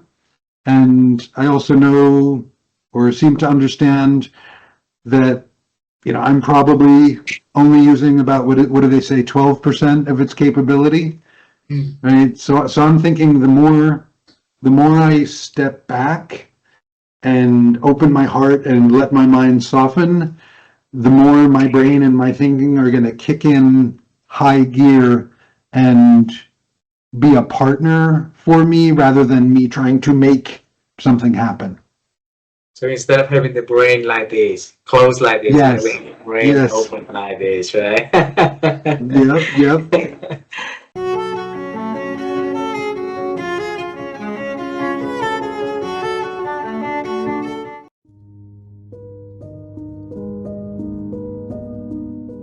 So how have you been growing your ability to think over the years? When Randy and I were starting the Entertainment Technology Center, before we had students, we would fly out to California and meet with the heads of all these companies that we knew that our students would want to work for. And so we went out and we met with Pixar. Now this is Pixar right after they made Toy Story. Okay, so they were still the little company that could in San Rafael, California, in Marin County.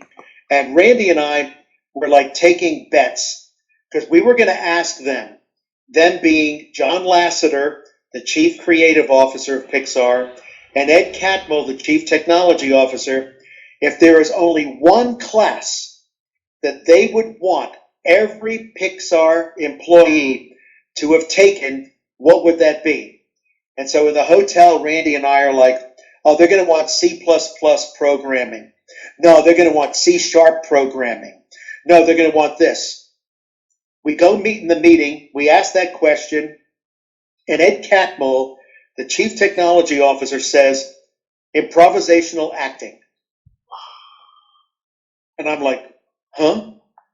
Because I had suggested improvisational acting back in Pittsburgh before the trip because I viewed it as the only living example of non-linear storytelling, which is what it is, because you don't know what's going to happen, but you've got to be on your toes for when the ideas come, when the actor says something. And I said to Ed Catmull, wow, why do you say that? And he says, because it's the best team building exercise. It's team building because in improvisational acting, it only works if your response to everything is yes and. Yes and. So I might start off saying, okay, it's a domestic story, and we're all in the kitchen, and I'm going to be mother, and you're going to be the father. And then all of a sudden the father says, well, I've got something to be honest with you. I'm actually an alien from outer space. You don't sit there going, well, that's stupid. That's stupid. Instead, you've got to go, okay, didn't see that coming. All right, let me build upon that. And so I've always made it a point to willfully engage in something I don't know, but which is popular among a particular demographic, like young people. Esports was that, okay? Esports. I didn't know what the hell esports was until, like in Korea, they have what are called PC bong, and bong is Korean word meaning room, so PC room, and you go in there and they're playing video games. It's like, okay, all right. But it was from there that they started to do esports. And it was like, wow, what is this thing? Called esports. And I started to hang out with them knowing that I don't play those games. My fingers ain't going to do what you can do. But clearly you're fascinated by this. Clearly you're immersed in this. So why? What's the appeal? And that's how I learn. I listen to them. I ask questions. And the funny thing is, I'm now considered an expert on the esports industry. I don't play the games, but I can tell you where the money is. I can tell you what are the up and coming games. I can tell you what the teams are. I can tell you the best tournaments and all that. So, and all of that is by approaching people that know more than I do, saying, teach me or let me learn from you.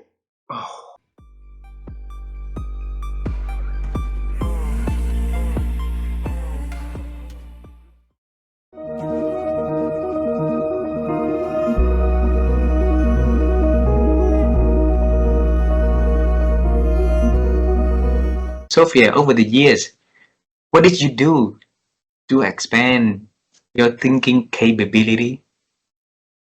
Well, to be honest, reading a lot. People laugh at me because I read self-help books, and people laugh very much at me. But to be honest, I'd say that I'm getting good results. Reading a lot of books, watching, maybe, for example, following people on social media that you believe that are on the path that you want to join. Talking to people, what happens? The law of attraction is really magical because you somehow get connected to people that are in the same path as you. And sometimes believing that and starting creating the structure that you want to look for makes you attract the people that can help you and give you that, like us meeting was purely law of attraction. Beautiful, yeah. Because I can see that you have a really pure soul, and it makes me glad that we can be living in different parts of the world, like literally on the other side of the world, and still be connecting in this way. Yeah. And I believe that law of attraction will help us to expand our works and spread it further, because like you say, it's a pure attention to helping people to flourish. And I love what you do. And my job is to make sure that I become a part of that journey to keep it accelerate further. Okay. I have a few last questions for our conversation today. Yes. So we know the past already. And you mentioned one thing during the conversation that's really important, that get yourself into the room of the people who are smarter than you, but always be the dumbest person in the room. So, and in this world, so many people out there are trying to outsmart other people, trying to say things that wise, trying to show how smart they are, and don't want to be seen as a dumb person. So, but being dumb in the room, giving you a lot of opportunity to learn and to grow. So it's a character right there. So how can I come into a room and be the dumb person in the room? I'd say by being humble. That's the biggest lesson I've learned in my life. When you go into a room, you're in some kind of way, you're always going to be the dumbest because everybody knows stuff that you don't. And the thing is that you need to look where is the stuff that those people know that you don't. And that's the point of being the dumbest in the room, learning from each other.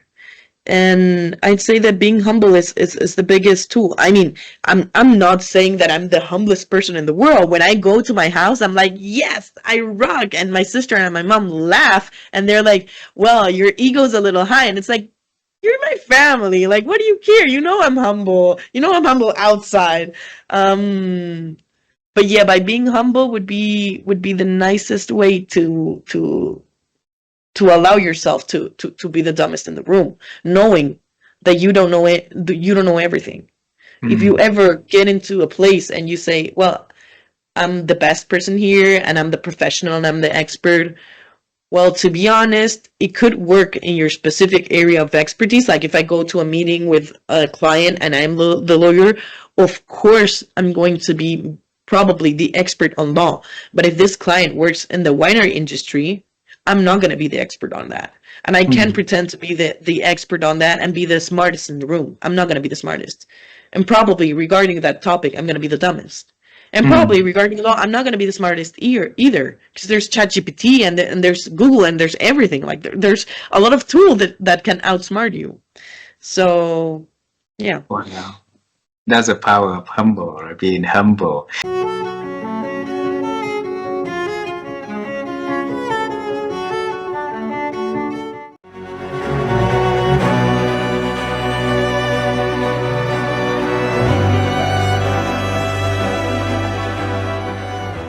So every opportunity like this is a wonderful opportunity for us to ask, the secrets behind thinking, right? So Holger, how have you been growing your ability to think over the years?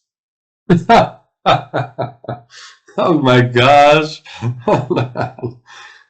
How did I grow my ability to think?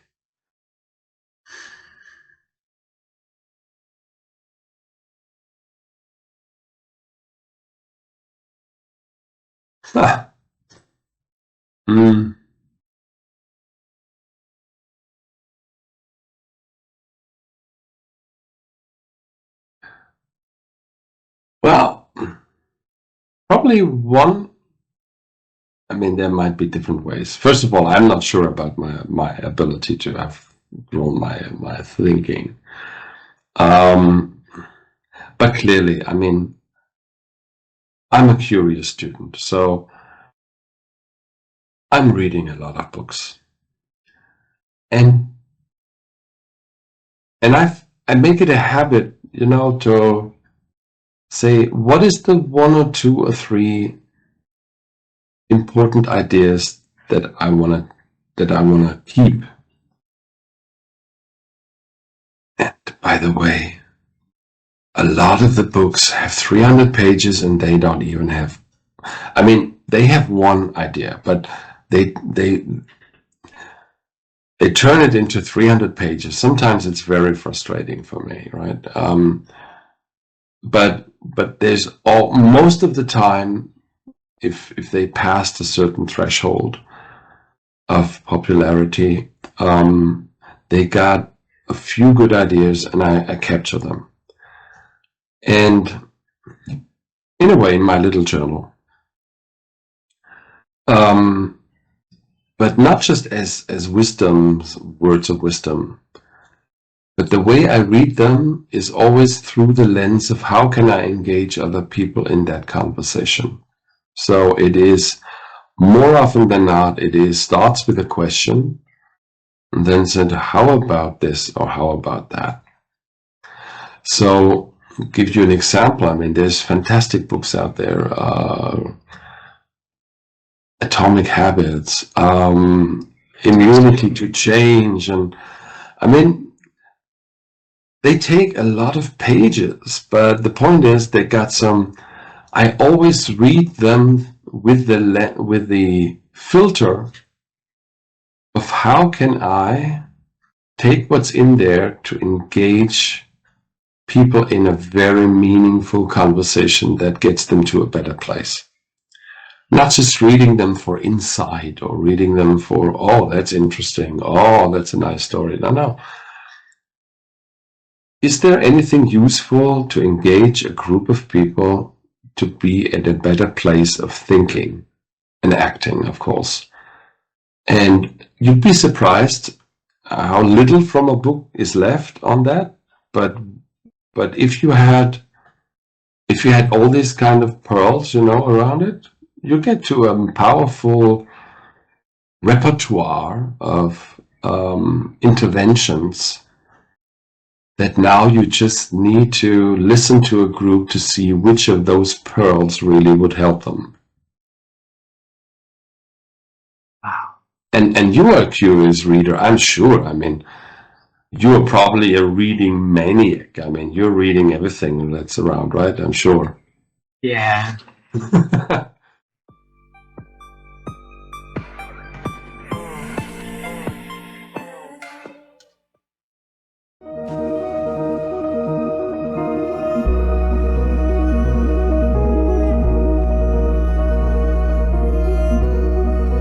Mariana, how have you been growing your ability to think over the years?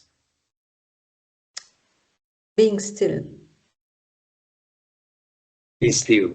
Yes, and being with yourself. And I've learned, unfortunately, that a lot of people can't stay with themselves.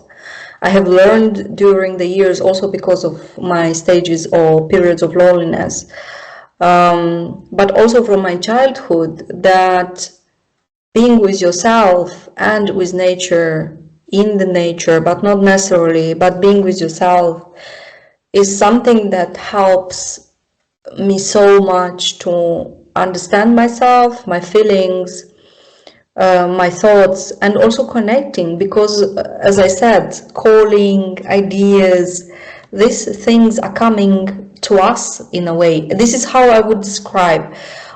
Maybe some people would describe like this, thinking is something like this. It will come to your mind and go out, and you would pick some thoughts. For me, it's like this. So, coming from somewhere, but in order to have these thinking abilities and also to analyze and also to understand, you just need to be still in with your thoughts, and give yourself time. And I have periods in my life, even when I had this intense working of 2-3 days, when I would do anything. I wouldn't be in my phone. I wouldn't answer the phone. I wouldn't stay on internet. I wouldn't read a book. I would do nothing. I would just think, and not necessarily staying in bed or in nature or somewhere. I can do like physical work sometimes. I don't know, cleaning also helps, or walking or running in the morning. Also, a lot of thoughts come to the mind, but sometimes just staying in the field and looking at the clouds flying, or hearing the grass dancing, or birds singing, and relaxing. I think deep relaxation of your body, release that space where new can come in. Wow, where new can come in, right?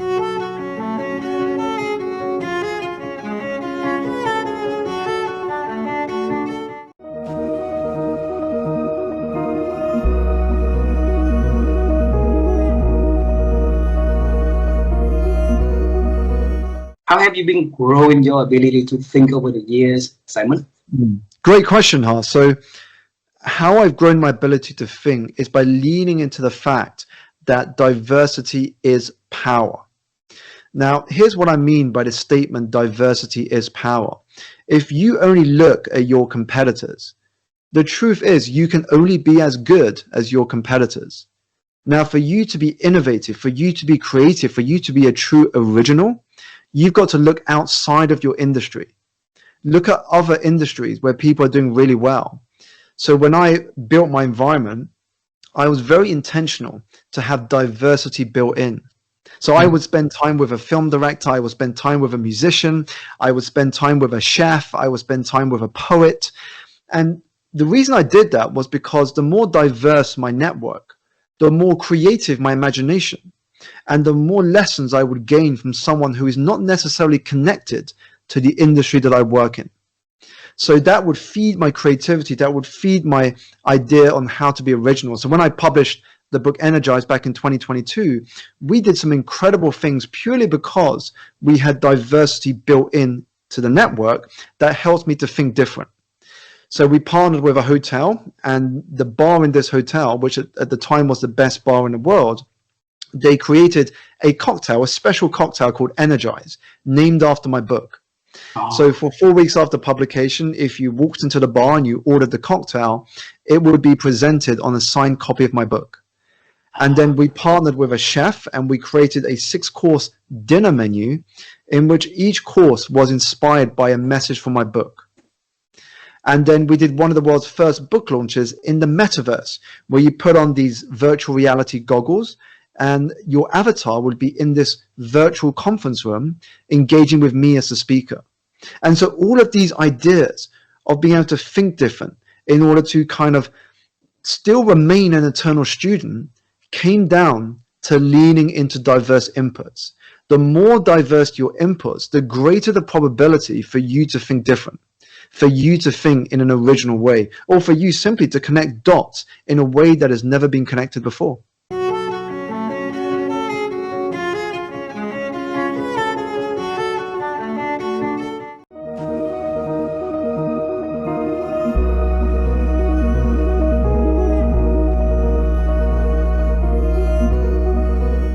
How have you been growing your ability to think over the years?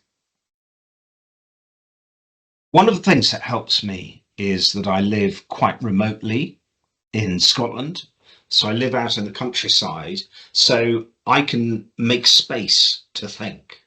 I have 3 dogs, so I walk with my dogs. And what I do when I walk with my dogs is I think. And I think about constructive things. So here is a question. How do we solve our problems in life? And the answer is by asking constructive questions.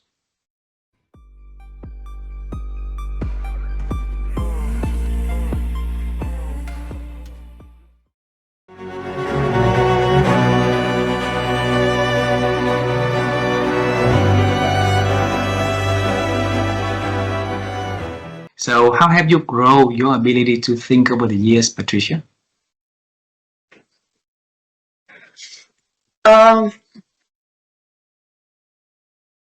Making time for ourselves, I believe, is as important as listening to others.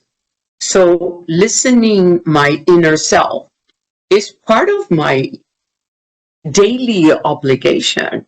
I don't ignore my own feelings, my own doubts, my own concerns.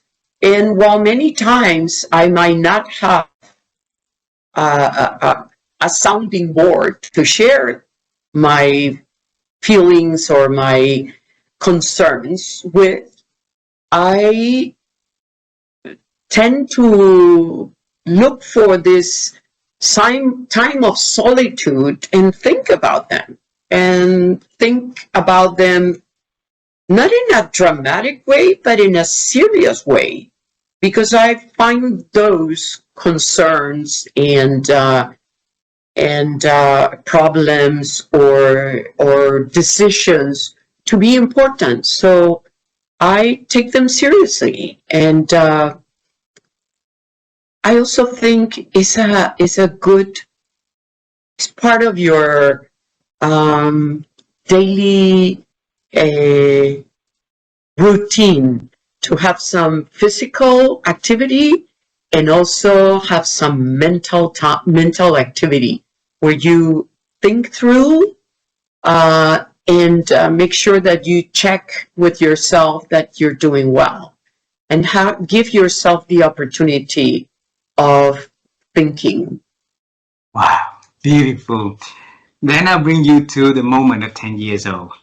In the family of 6 siblings, noisy everywhere, right? And you try to find a place that quiet for you to read. So now you and I travel to that place at that quiet time for us to meet that Patricia. And you're going to tell her about her journey in life, the experience, any kind of things that you can share to that little young Patricia. So if you can pick only one thing that you share with her about the wisdom you want her to embrace on, what would that be?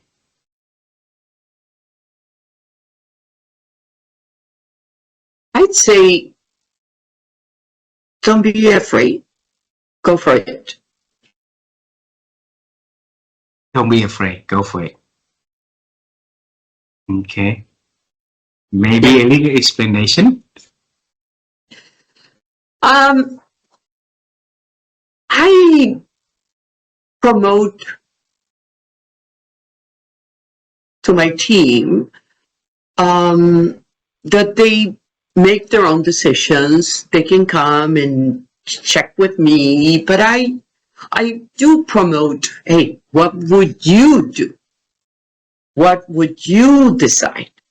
And I think that the worst happens when your doubts are so big that you don't make decisions, which to me is much worse than making a mistake. Making a mistake or failing is part of the journey, right? Not making decisions is just keeps you still where you are. You might be alive, but you're not moving forward. So don't be afraid. Go for it. Wow.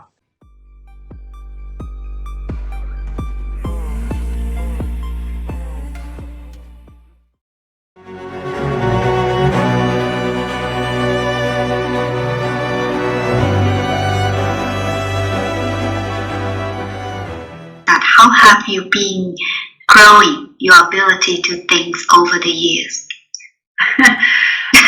So it's different for everybody. I think that's important for your audience to know, is that the answer I give you is different than others, which is great. You told me in the beginning of this, before we went on air, that you're going to get several people to give their perspective. So my perspective, I'll give you an example. Over time, it's been self-reflection. And just a few days ago, I was on a business trip down in the Caribbean Ocean on an island down there, the Dominican Republic. And I was in a pool, a great big long swimming pool, not the ocean, but a swimming pool at the hotel. And it was tiled with blue tiles on the bottom. And I swam for an hour each morning just by myself in this pool.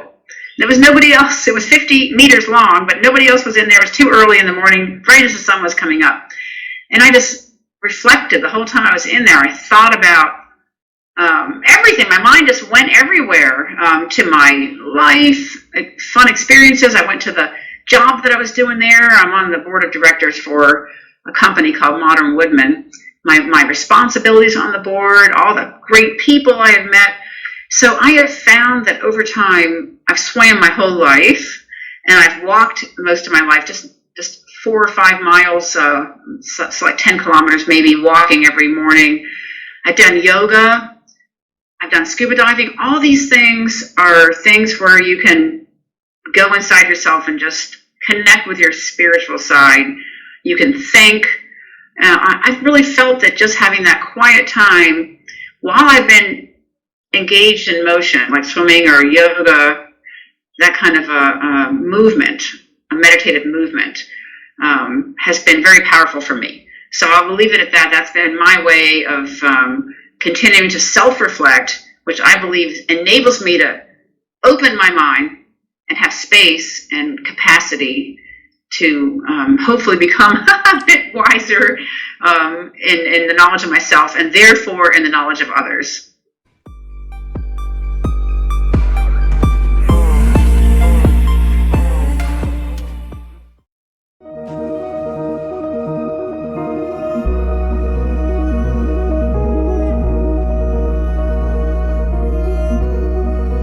How have you been growing your ability to think over the years? How have I been growing my ability to think over the years? Right. So it's been different. It's been different at different phases of my life. And so in college and school, I remember vividly when I had the realization that I wanted to be a professor. I wanted to go into IO psychology, and I wanted to make a difference. And so I focused on not just passing exams, but deeply learning the material. And it radically changed my study habits. And I was able to follow the like basic learning principles for how to learn better. In graduate study, it was all about thinking. And then a weird thing happened.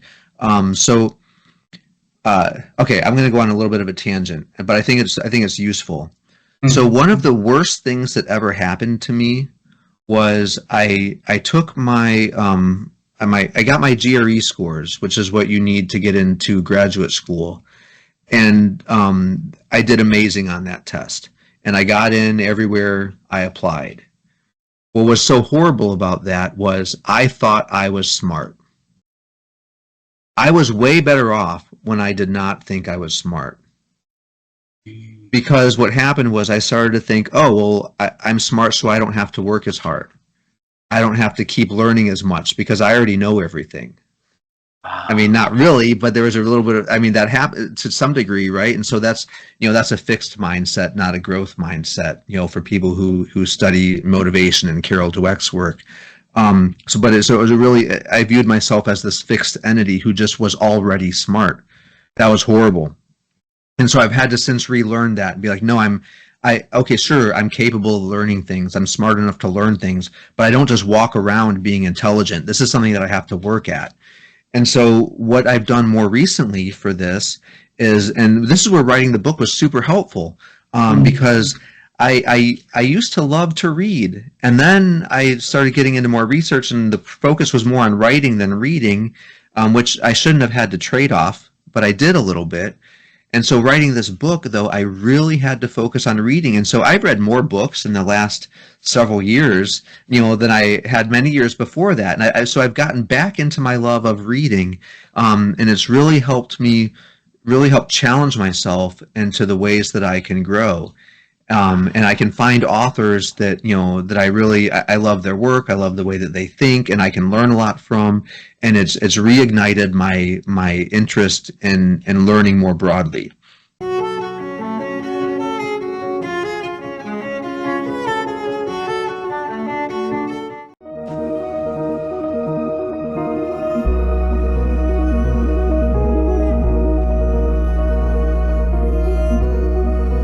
The question for you is, how have you been growing your ability to think over the years? How have I been growing my ability to think? And I don't know if this is because it's as we get older. It could be. It could very well be. I think for me, as I have lived longer on this earth, I have realized how much smaller I actually am, and how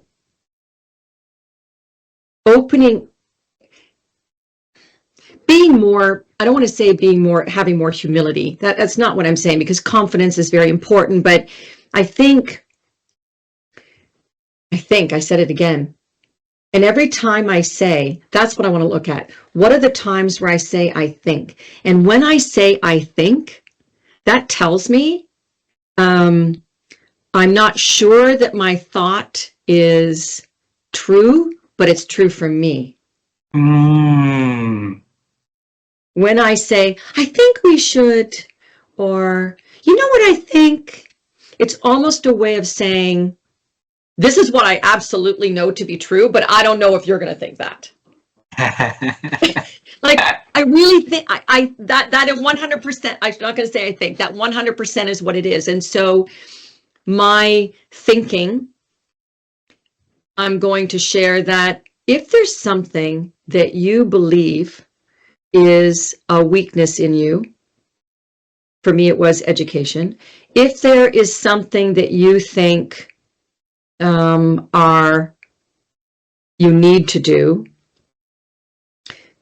the only way is to listen to your body. And my thinking changed as I got older. I don't know if it was the thinking. I think it was my being able to be open to learning. That changed my thinking. My ability to be more open to learning, which means put the ego aside, right? And learn from people who are younger than you, older than you. We don't know everything. It's why I'm so grateful for what you and your wife are creating with this podcast, because it is opening up the world to new perspectives, and it's based on lived experience. There is no greater teacher than lived experience. So sometimes it's not just listening more to others, it's listening to your body, and it's listening to what you know is true about yourself. If you know that you constantly procrastinate, then find support or guides and be full of humility and get someone to help you with that. Just listen and constantly be able to grow, like to want to. I think the ego has a lot to do with it. I really do. Yeah, you want to, right? Mm. Beautiful. Beautiful.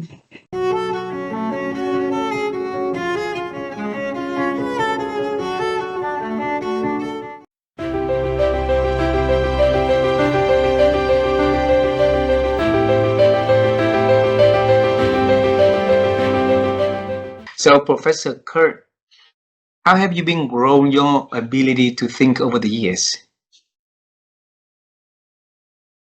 Well, that is a difficult question. That is a very difficult question. I never thought about this. So, I think there are two things we have to differentiate. We have two systems in our brain. One is thinking deliberately, so conscious thought, and the other system is unconscious thought. We could also call it intuition.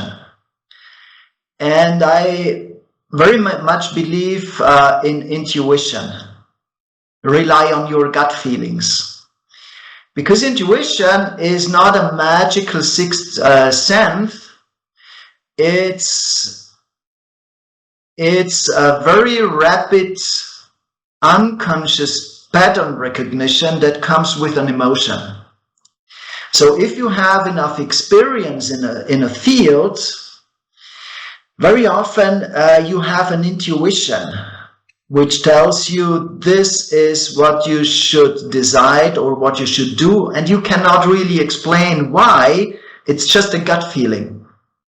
But this gut feeling is based on a lot of experience you have in a field.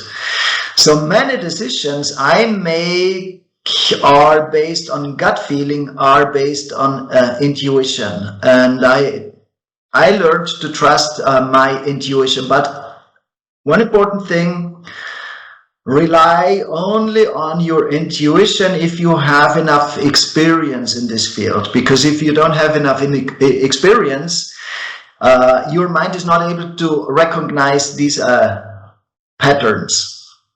Beautiful, beautiful.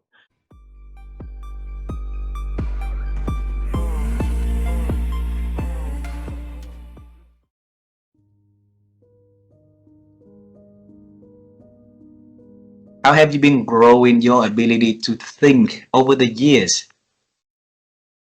Oh, I actively look for ways to challenge myself. I think yeah. When you were explaining the I think thing, it's like my mantra has been, what am I missing? What am I missing here? What am I missing? That probably goes back in a bit to the agency too. I mean, the CIA is all about like, what are we missing? But personally, what am I missing? And I think every year I plan for my own development. This past year, I did something for me was very challenging. I went back to school at King's College in the UK. Remember the French and psychology. I love how your initial question like just circles back to, brings everything full circle. I went to finish a certification through King's College in the UK on the psychology and neuroscience of mental health. Wow. Because I really wanted to do a deeper dive into psychology and also neuroscience. So I'm beginning to understand brain science better so I can serve my clients better. The neuroscience part was completely new territory and it was challenging. And it was so good for me. And it was so hard. And it expanded my mind in ways that some days it didn't want to be.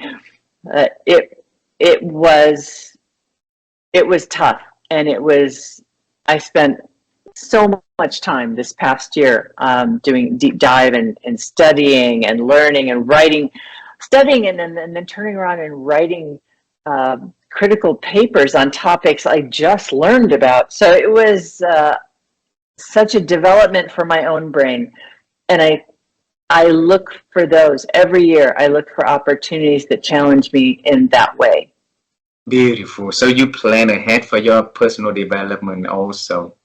Wonderful. Yep, I do. Absolutely. Wonderful.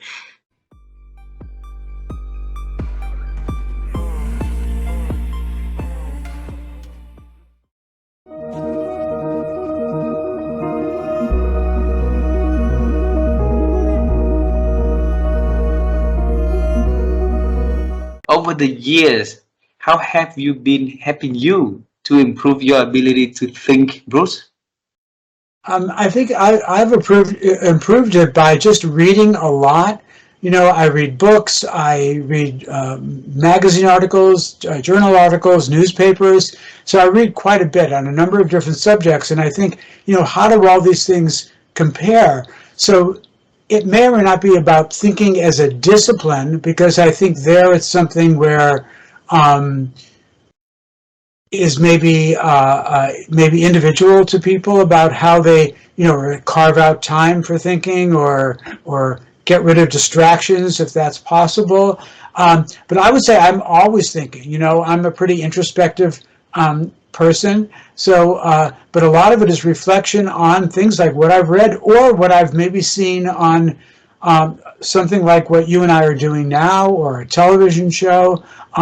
So I feel all that helps me thinking, because I feel I am good at making connections between, and this is something Drucker did a lot, you know, making connections between disparate parts of thought or of things that you read. So I feel that being a big reader is really helpful, but then also reflecting about that, reflecting about what you read and about thinking about how does this relate to my life or my work as a leader or my work in business or whatever it might be. So I think that's a very key thing, you know, reading, observing, listening, you know, and then relating it to your life. I also take a lot of notes, you know, if I can. It's hard in conversation, but I might try to remember something and write it down later or put it into my iPhone of things. So I try to keep notes on things and then go back to them. And I find that that is very, very helpful. And I think that's something that's, you know, easy. It's something that people can do because, you know, just take out a pen and paper or type it into your phone. If somebody has said something that you find, kind of really interesting, or you've had an experience that you found quite interesting, or they're watching your show, and they could pause it, or maybe if they're listening to the recording, and pause it and write down something. So I would really recommend that, and that's something that worked for me that I think probably has worked for lots of other people as well.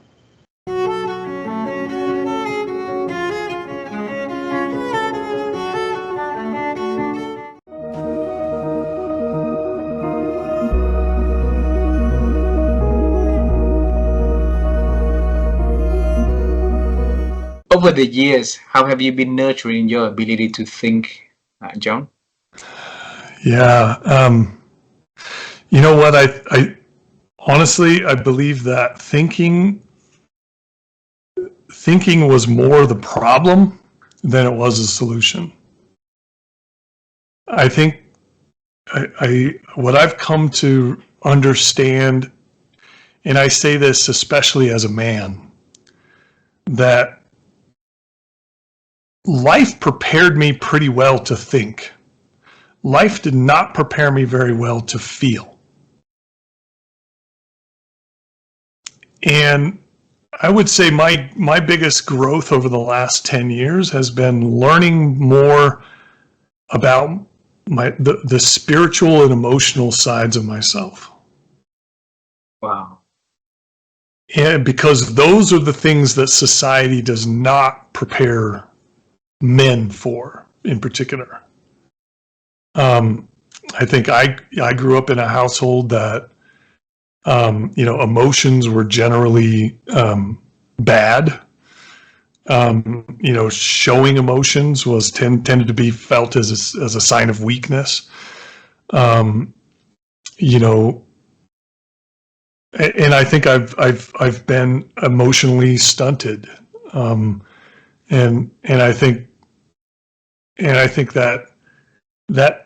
that's not a whole person, right? It's not a whole person who has a very well developed brain and can think and reason and logic, but doesn't balance that with feel, doesn't balance that with their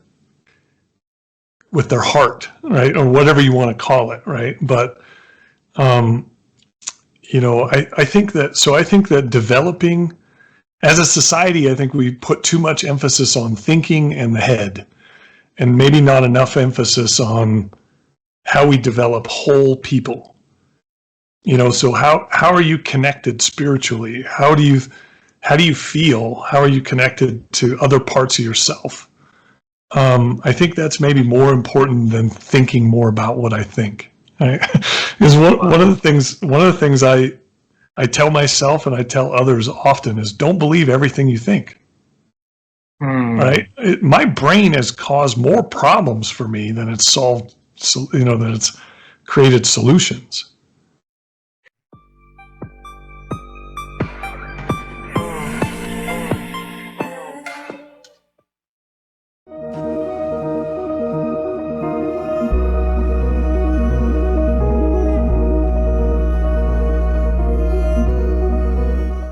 I think one of the things that I've learnt over the last probably 6 years is that yes, you can learn a lot from books, and I would hope that people would read mine, but I spend a lot of my time observing just people and society and social media, and like a novelist would, I suppose, observing human behavior, observing just quirkiness, strange different uses of imagery and language and different things where you think, oh, hang on a minute, that's different. And why is that? So it's not just that it's observing differences, but also questioning why. So whether you think about Gen Z women and how they've upended fashion in many respects, you look at the way in which Gen Z women are not wearing high heels in the same way and to the same degree as previous women. Why is that? Is it a combination of a more gender neutral approach to understanding of femalehood, a common part of the Me Too movement and the sort of third wave of feminism? Is it part of just the development in music and fashion? Is it also a reflection of the pandemic and the fact that we're working from home? So there's that boundary between work and play and work uniform and non-work uniform breaking down. Now, that's just, I'm just riffing here, but the broader point is that I spend a lot of my time not necessarily looking in books, but looking at the world around me. And I'm fortunate to be working in a time where I don't just have to observe people on my streets near my home in South London, but because we're online, I can observe the world. And one of the things that I deliberately do is keep my sources of information and my connections very broad, and are forever looking and trying to find new sources, new conversations, new representations of something bigger. So it's observing and then going, what's happened with that?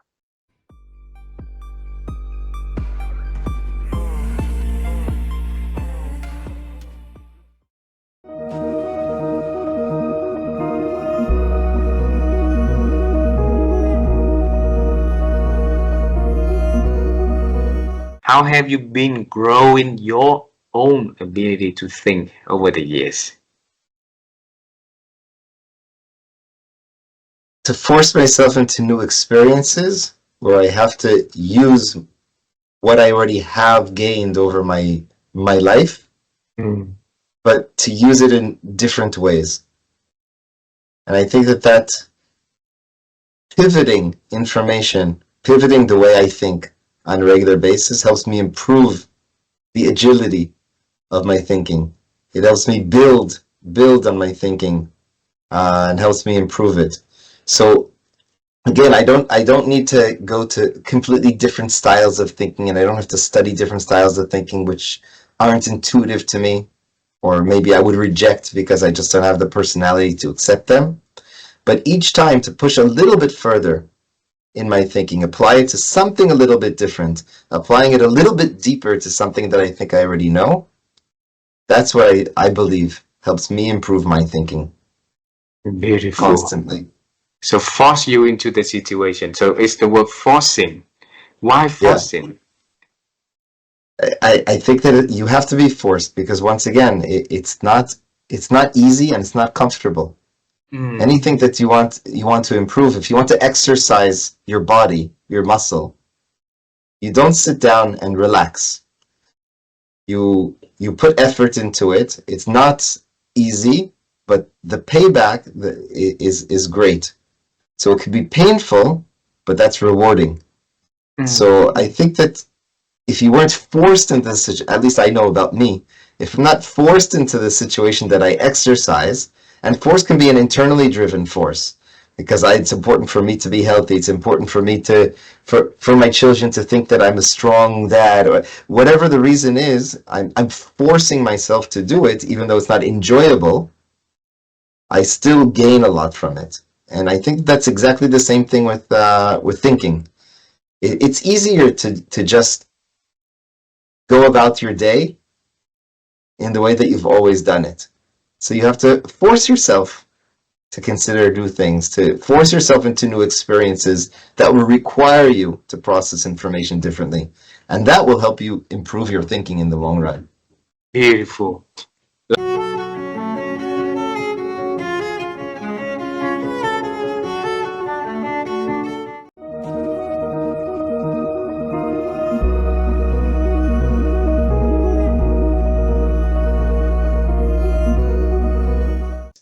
How have you been growing your ability to think over the years?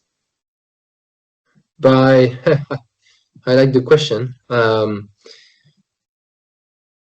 by studying about myself, actually, by asking questions, using questions a lot. I think that's the, something too much. Sometimes too much. But I think that how I keep developing myself is to, developing questioning, listening, and so really, putting myself under question, right? When someone tells me something, and to basically, work with the challenge, just face the challenge, and always try to find my inner wisdom so that I can transform the pain or whatever difficulty I'm going through to actually see some light and become a little bit more knowledgeable about life.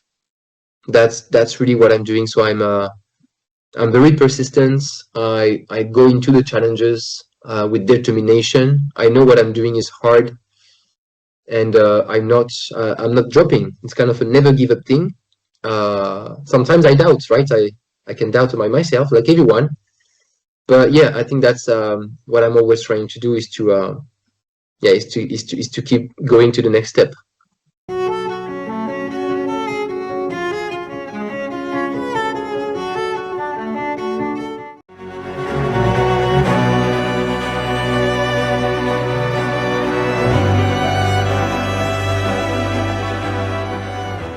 My wife and I, we've been on the quest ourselves to help people to improve their ability to think, because we believe that our thinking these days has a lot of things that, like diminishing us to get thinking better. So for you, how have you been growing your ability to think? Oh, it's my number one favorite pastime. I live a lot in my head. Well, I read. I'm a reader. And I think that's made a big difference. Because I grew up with no television. I grew up in Europe, and we didn't have TV. And then when we did have TV, there were no programs in English. And not that many programs in French, even. They were mostly in Flemish, strange. I grew up in Belgium. And I think I've just always taken, if I'm not taking a class about this, I'm taking a class about something else. So I'm always learning. And then I got a chip on my shoulder because at Blanchard, everyone has PhDs, or at least a master's degree. And all I had was a bachelor's degree in theater and performance arts. So I went back in my 50s to get a master's degree in neuro leadership. And it was hard. It was hard. And I really thought, okay, I've been an artist and I thought artists knew what was going on, but not so much. And now I've been a business person and I thought the business people really knew what they were doing, and come to find, not so much.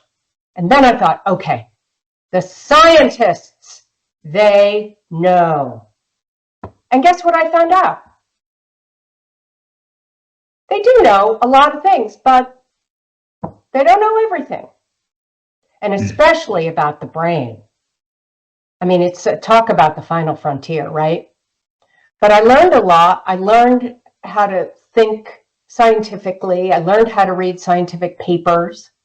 I had a wonderful professor, a guy named, we called him Dr. Dan Radecki. He's head of R&D at Allergan. How he has time to do everything he does, I don't know.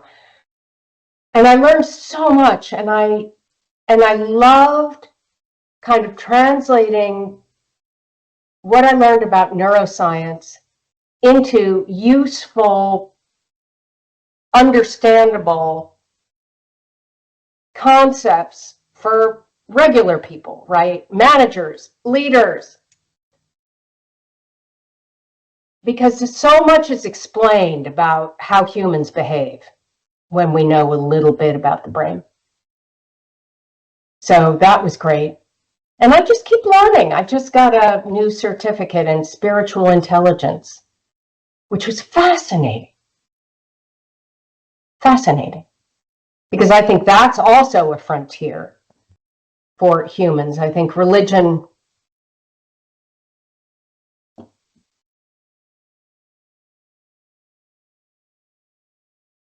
has not always been helpful for people, to help people develop themselves spiritually. And I've had a whole other journey. My spiritual journey is a whole other story. But, you know, I think I love to learn, and I am curious. I think curiosity is a useful trait. I mean, yes, it did kill the cat, as my nanny used to say. And it's definitely gotten me into trouble. But so far, not trouble I haven't been able to get myself out of. Thank you very much for sharing that.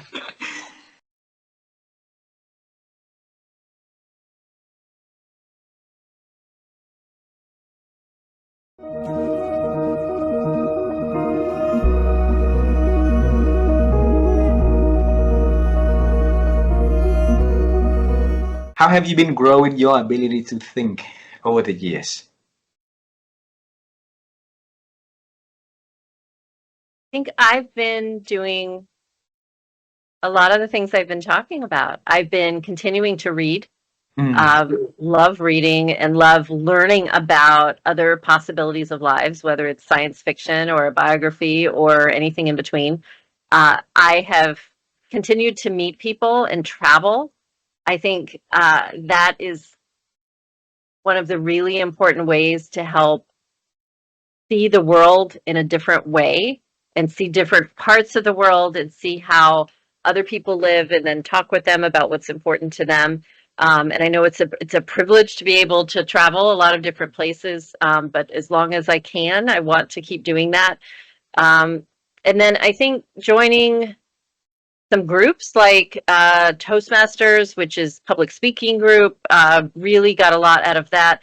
And going every week and hearing people's speeches about what's important to them in their lives. It's almost like a storytelling group in some ways, that gives an opportunity that I think is kind of rare. We don't get that very often.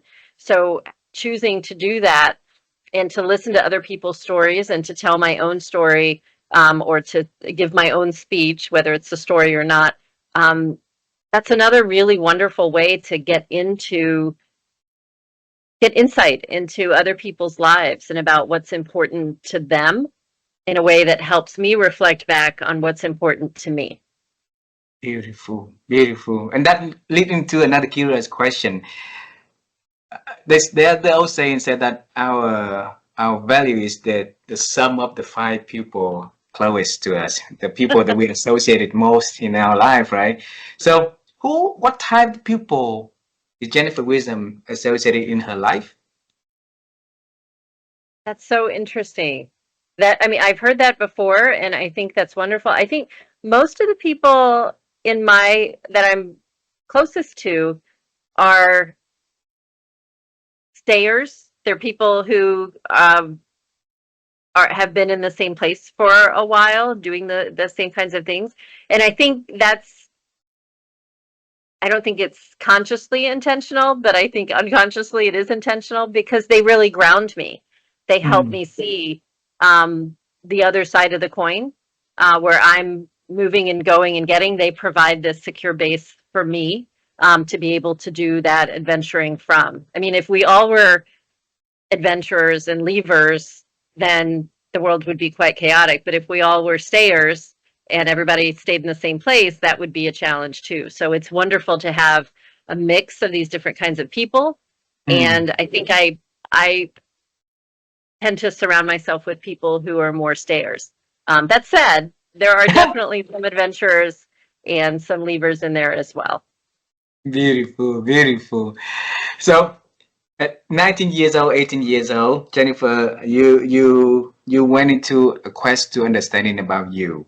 Okay, and understanding about you, then understanding about other people. So now it had been years after that. Have you found the answer for what you found, what you looked for, who you are, and Well, yes and no. Yes, I know myself much better than I did when I was 18. Um, and it's still a journey. And I think that's part of what's really exciting for me is continuing to find who I am, continuing to create who I am and who I want to be, because I've had different professions, I've had different kinds of relationships, I've had different aspects of my life that have been me taking chances and me trying new things and going different places, trying on different identities. And I'm not done with that yet.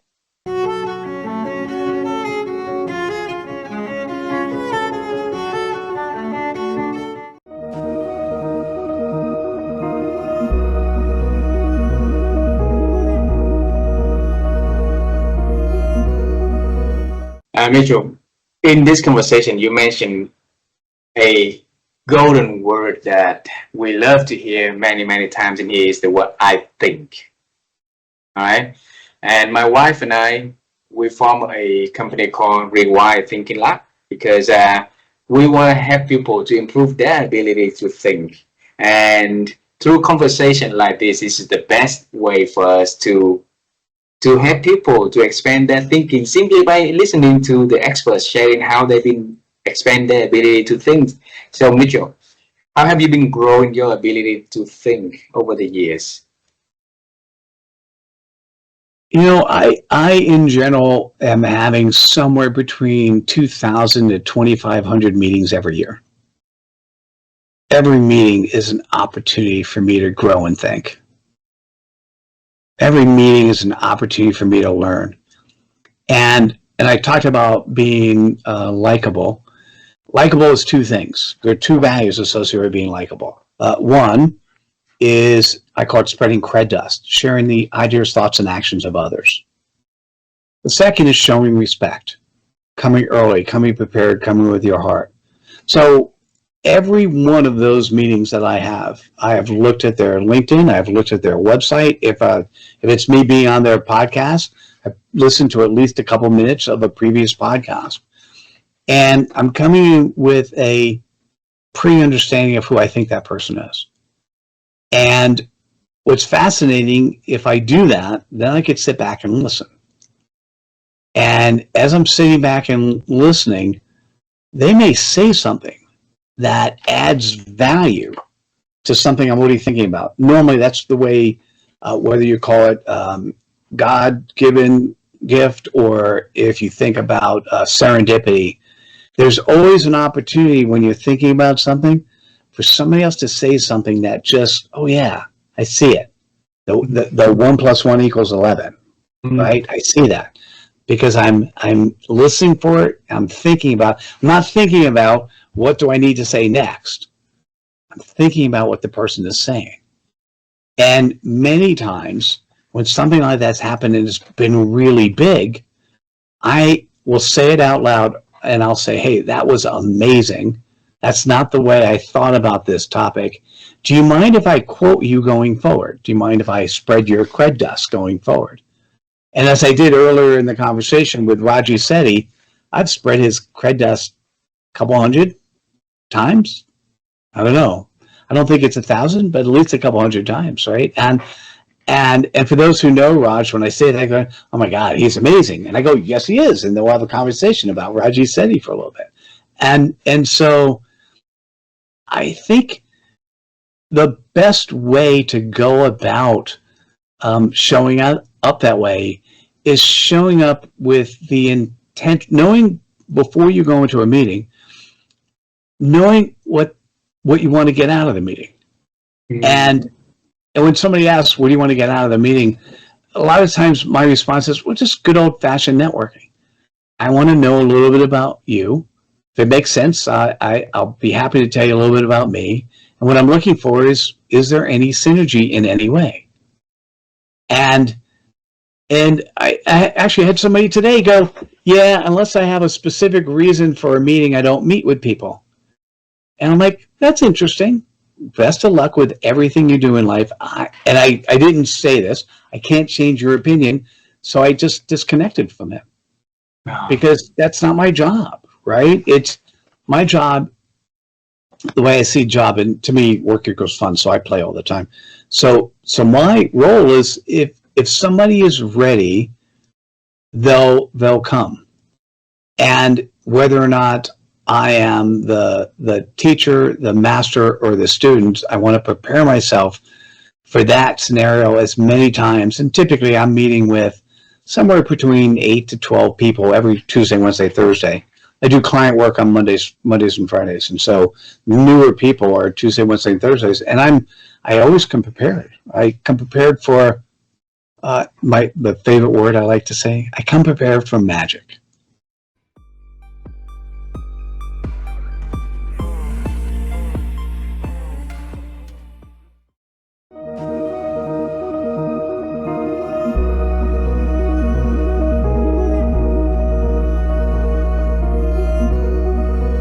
Over the years, how have you been improving your ability to think?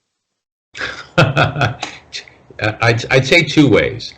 I'm going to start with a question for your audience. If I asked you, what is your most important communication skill? Listening. What's your gut instinct? Because I know Listening to me, I think. Yeah, so you got it. Most people would say it's talking. Communication is to me about talking. It's about me convincing other people, of whatever I'm thinking to do what I want to do. But I think you hit the nail on the head. The most important skill, if you want to succeed, is you're developing your ability to listen and to shut off your immediate brain reaction to respond while you're listening and think about what you're hearing. And the more you do that, the more you're going to learn. Mm-hmm. And the other thing is, the more you're going to learn about how to change people's minds. Mm. Because the more you listen, the more you realize whatever you came into a discussion thinking you knew, you didn't know. Wow. Give me one more. One more. The thing that you practice to improve your ability to think. Yeah, so listening is really important, and I'm still working on it. I have to say, I'm 68 years old, still working on my listening. Because the moment I get excited about something, my brain's already in gear as to how I'm going to respond, and I'm not listening anymore. And it's worse than an argument. You listen to arguments these days, nobody's listening, and that's why nobody's convincing anybody of anything. I'd say one of the ways to slow yourself down is take a pencil and a paper when somebody else is talking and write down some of their key points. It forces you to shut up and actually listen to what they're saying. Now you're not going to do this in a normal conversation, but in a business environment, fantastic. I learned this from one of my partners. He's probably the best listener I ever met. He has all kinds of other personality deficiencies, but he happens to be an excellent listener. So it was a skill I picked up. So the other thing I would say is read as much as you can. Again, but don't just read. If you don't apply, you don't get anything. Most of what you read, and even most of what you hear is going to go in one ear and pretty much out the other. And somebody once famously said, I believe, when I listen to a speech, I usually walk away, and within 2 days, I can't remember anything the speaker said. The only thing I remember is the way they made me feel. Yeah. So if you're looking to convince someone of anything, you have to get past the logic and into the feelings. And the best way to do that, again, isn't with logic and facts, it's with stories. Yeah. So the more you can story tell, the more you are able to be convincing. So listening, reading, and make it become a storytelling. So that is storytelling, and in a way that triggers emotional response. Got it. My fiction has really helped me with that. Mm. And Wow. it's funny because the book I'm working on right now is actually, it's a nonfiction. I've the working title of the book is called "Do You Read Me?" Do you read me? And it's about sort of my experience as a boomer, sort of from as early as I remember stories to today, and how I've gotten through life. It's designed to be humorous. It pokes fun at largely at me and my approaches, but it's designed to make you think about what's How important. far are you with that book? I've been working on it for 3 years, not as a book again. I was just decided I was going to write down these stories and learn how to write humor. I think I'm a few weeks away from sending it out to my agent to see if there's a market for this. Wow. But it's almost done. It needs a good edit, but at this time I've decided to hold off on the edit till somebody tells me, Norm, either this is the most brilliant idea you've ever had, or what were you thinking? I'm not sure which. What's your gut feeling about that? My gut, well, all I'll tell you is my mother loves it, but my mother, who's 92, loves it. But my mother thinks, thinks I've never made a mistake in my life. She thinks, that's why I always start with her, because I'll never get a criticism for her. When I want criticism, I have some friends, I'll send it to you, and they'll say, "What were you thinking?"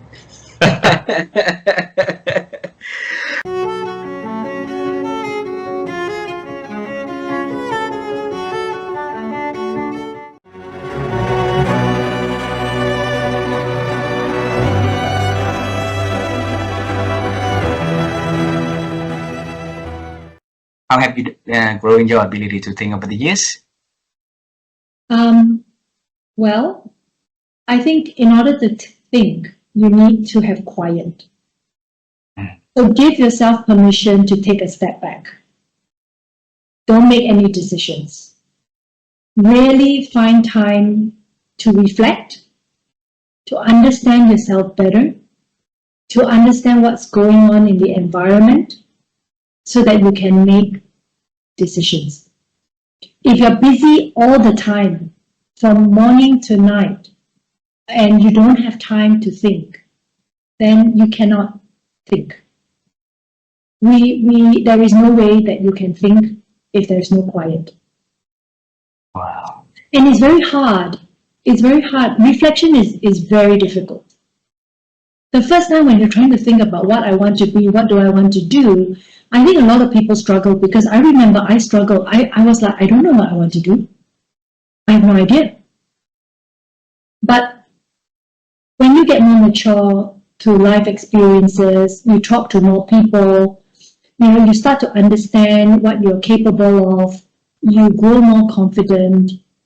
I think you need to spend a lot more time thinking and reflecting, so that you can make better and better decisions for yourself, for your family, for the company, as you are climbing the corporate ladder and leadership journey.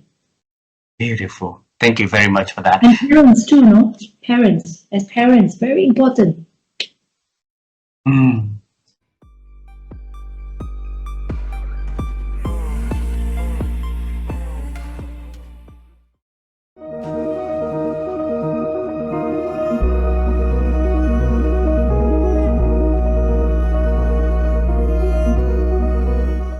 I think the brain thinks best when it's not in stress. So the opposite of stress is flow, which is where time flies, you're having a wonderful time, you're deeply involved in something.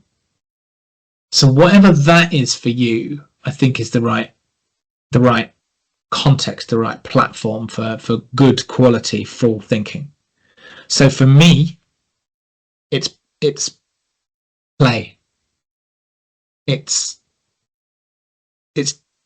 on a bodyboard, in the waves, on a beach, by a campsite, and it's just feeling those feels.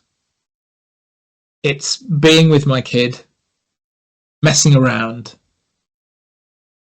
It's cooking for strangers at my supper club. It's where it's losing myself.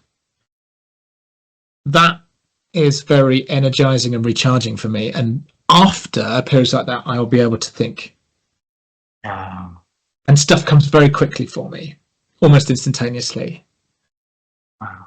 But I need that period of not think, like unthink. Yes. And when I come out of it, I'm ready to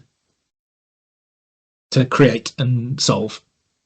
So it means that unload our thinking so that we can focus on things that make us happy. And then we come back, then we can think better, clearer, and Definitely. Thank you very much for sharing that. Okay. Value that time. So value that time. I think it's really important. I used to have a calendar, and the only things I put in that work calendar was when I had a client chargeable day. A little green sticker. And I was not valuing my time away from that. And now I have a sticker that I put on there. I use an online calendar now, but I put it in there and I value it because I know that after I've done it, I'll be able to think and problem solve and do my do. Wow.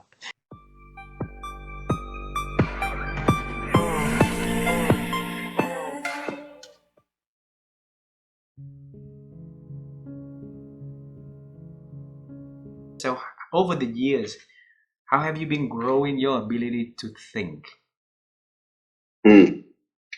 Wow. Where do we start? To me, and to some degree this flows from the question before the last one, very much along the lines of what are the liberal values. There was a great phrase by Robert Frost, that a liberal is a man who is too even-handed to take his own side in an argument. Okay, in other words, that a liberal is very open-minded. And my argument is that that depends on tolerance, and that in turn depends on doubt. What do I mean? Well, if you're going to look at a tolerant society, I mentioned disagreeing agreeably, and we held an event here 2 weeks ago on that where we had faith leaders in. Because when you're a faith leader, you're never going to agree. I'm say a rabbi, and you're an imam. It's very unlikely that I'm going to convert to Islam, or that you're going to convert to Judaism. But we need to talk. We need to work together. In fact, there's a lovely joke about two priests of different denominations on a train, and they get to the end and they're getting on really, really well. And one priest turns to the other and says, it's been a really fantastic journey. I've learned a lot about you and your view of religion. And I can see that, you worship God in your way and I worship God in his way. So, but where am I going? Well, if you think about faith, just start with faith. It's Soren Kierkegaard says you cannot have faith without doubt. In other words, if you knew that God existed for a fact, then there's no point in religion. God is a force that is going to tell you what to do. So your whole view of faith is one based on doubt. So you have to have doubt, and doubt is that leap of doubt. And it's from that you get tolerance, because you've got to accept you might be wrong. That's the key element. And the funny thing about doubt is doubt leads to two other things, not just faith in a religious sense. It also, interestingly, leads to creativity. If you don't doubt that this isn't the best you can do, or this is the best you can do, depending on how you phrase it, then you're satisfied with, I just whipped off a letter for you. That's done now. Michael, it's a terrible letter. It's not. I know it's not. I'm really good at this stuff. That's not going to lead to a better letter, let alone, creative arts. And then the other last bit, just go back to the scientific method. What is all of science based on? Doubt. Science is pure and simple doubt. We have hypotheses. We think are very good, but they're still hypotheses. They're just the best we can think of at the moment, or the most proven at the moment. So if you wanted one last thing, definitely curiosity, and curiosity leads to doubt as well. But if your characteristic is curiosity, the one thing is to cultivate doubt. And in many ways, I think some faiths, particularly, I shouldn't single out anyone, but Buddhism is a particularly good example of constantly doubting, and being open. Wherever you go, there you are. Live in the moment and absorb it. Don't be, I know this moment, I've been there. I don't need to doubt anything. You've got to remain open to doubt. Wonderful.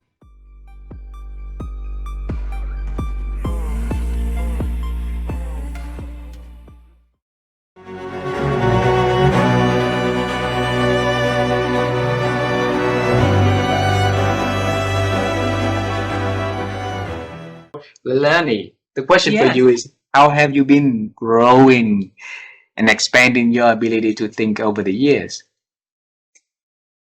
I love the question, and I did listen to your video last night, the whole thing. So it was very interesting to hear all the responses. For me, it's embodiment. For me, Western culture in particular reveres the head, the brain. We have brain cells throughout our whole body. We have a lot of intelligence in our stomach. We obviously have heart intelligence. So for me, thinking has to do with integrating all the parts of myself, all the parts of my body, literally, moving, having meetings where I'm hiking, where I'm standing, where I'm embodying what it is that I'm interested in. I help people understand if you're stuck, make a shape with your body. Your body has the intelligence to unlock when your brain gets stuck. So I've been developing movement practices for many years, and I grew up as a dancer. My mother was doing the hula when I was in utero. So I have a large amount of kinesthetic intelligence, and I want to help people understand how much more intelligence they have when they integrate in the body. Wow, so it's the whole body intelligence. So instead of just using the brain, right? Wow, wonderful.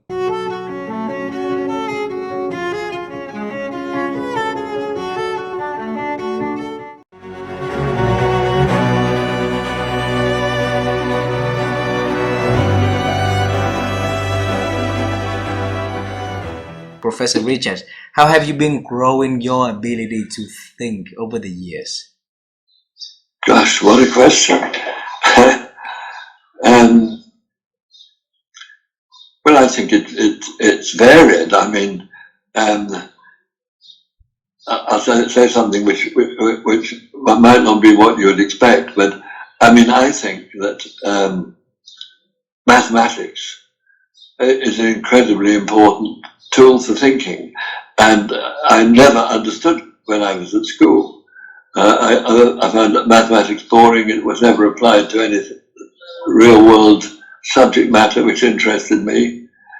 So when I became an economist in my early 30s, I had to learn mathematics, and I think quantitative reasoning is incredibly important, and far too few people in our society do it as a natural habit of thought. I mean, I do find when I put my head on the pillow, I quite often am thinking about numbers, real world examples. I think that is an incredibly important dimension of thought, which ought to be something which all human beings are adept at.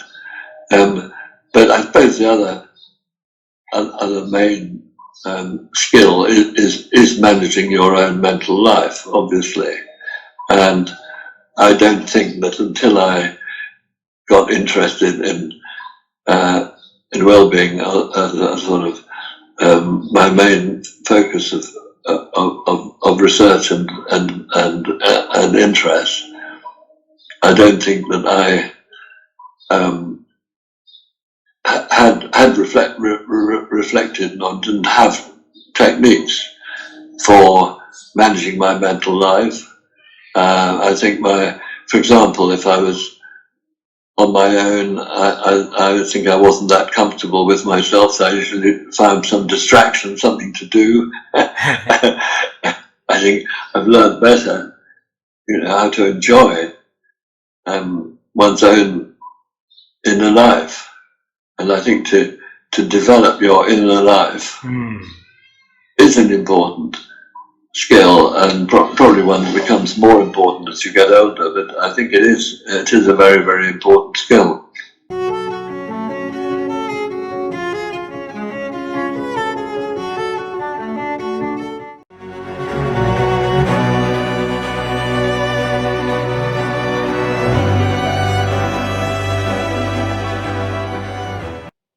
Well, this is where the neuroscience comes in really handy, because I have learned the different areas of my brain that I can use in better ways through the neuroscience.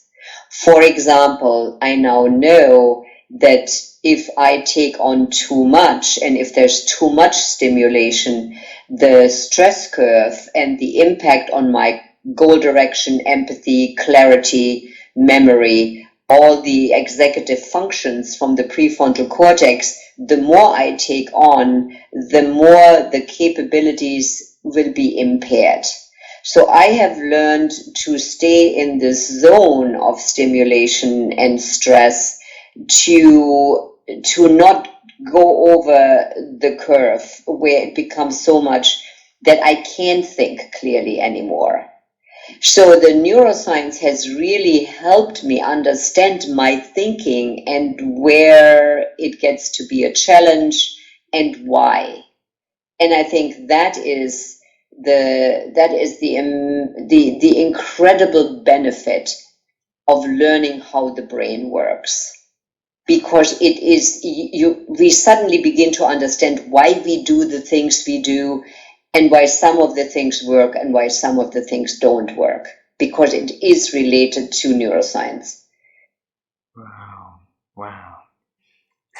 And so, so I've learned to not overstimulate myself so that I don't lose, my executive function capabilities. But I've also learned that, I can't keep everything in here. And so, there's another sort of researcher, her name is Annie Murphy Paul. If you get a chance to get her book, The Extended Mind. The Extended Mind, Annie Murphy Paul. Okay. It's a very, very good book that helps us understand that in modern times, our brain can't keep that stuff in here anymore. We've just way overextended our capabilities to think clearly.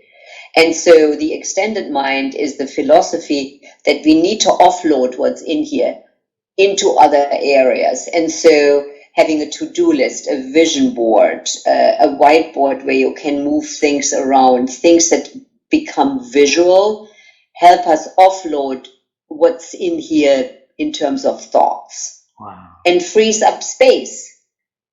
So I have learned to offload, so that I only keep in here what I need in this moment. Wow.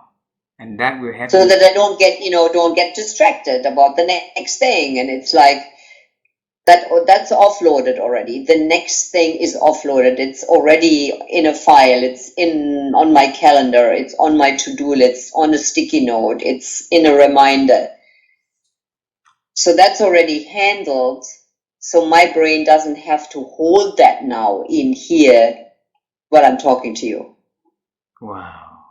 Thank you so much. So that book is mind-blowing. It's fabulous. It's extremely well written. Lots of stories, and not sort of so scientific that, she'll lose the reader, but I can highly recommend it. Absolutely. Annie Murphy Paul. Right, and the book Annie Murphy Paul. And the yes. book, The Extended Mind.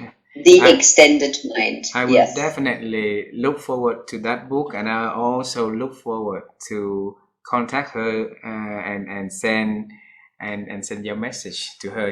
You were the one who introduced me to Yes, her you work. can tell her that you can tell her there's a fan club out there in the coaching world that she might not be aware of, and we love her work and her research, and we use it all the time in coaching. So if you get to talk to her, you can say there's a big group of people out there that love your work.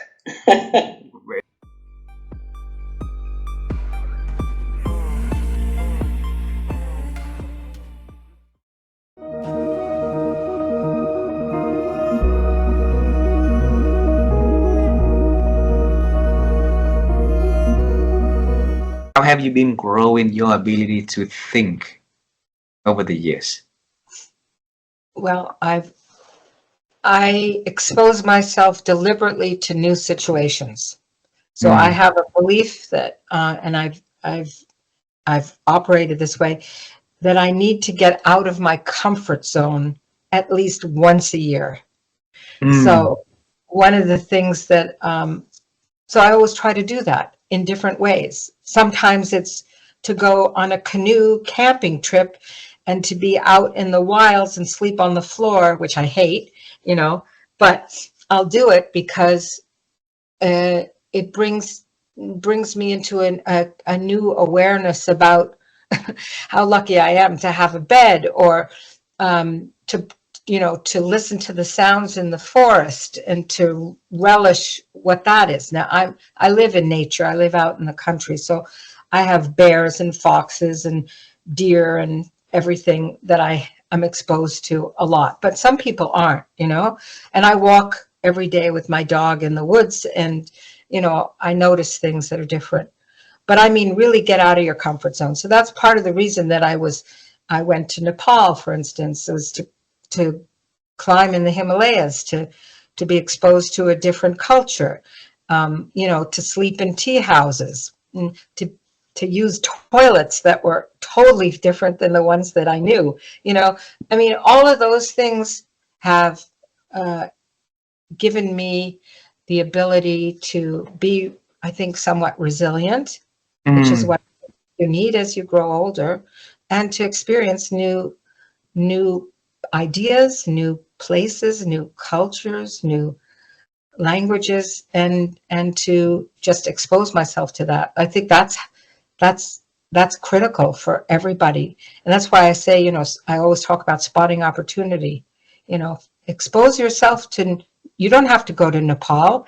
You can go down the street, talk to the person who's the drug addict, ask them about their life, find out what happened to them, what kind of trauma perhaps precipitated them being here, and show empathy and kindness. That's the one thing we can all do. We need no money to be kind. Yeah. To smile at a stranger, to laugh, do that more often. See what that makes you feel better. Yeah.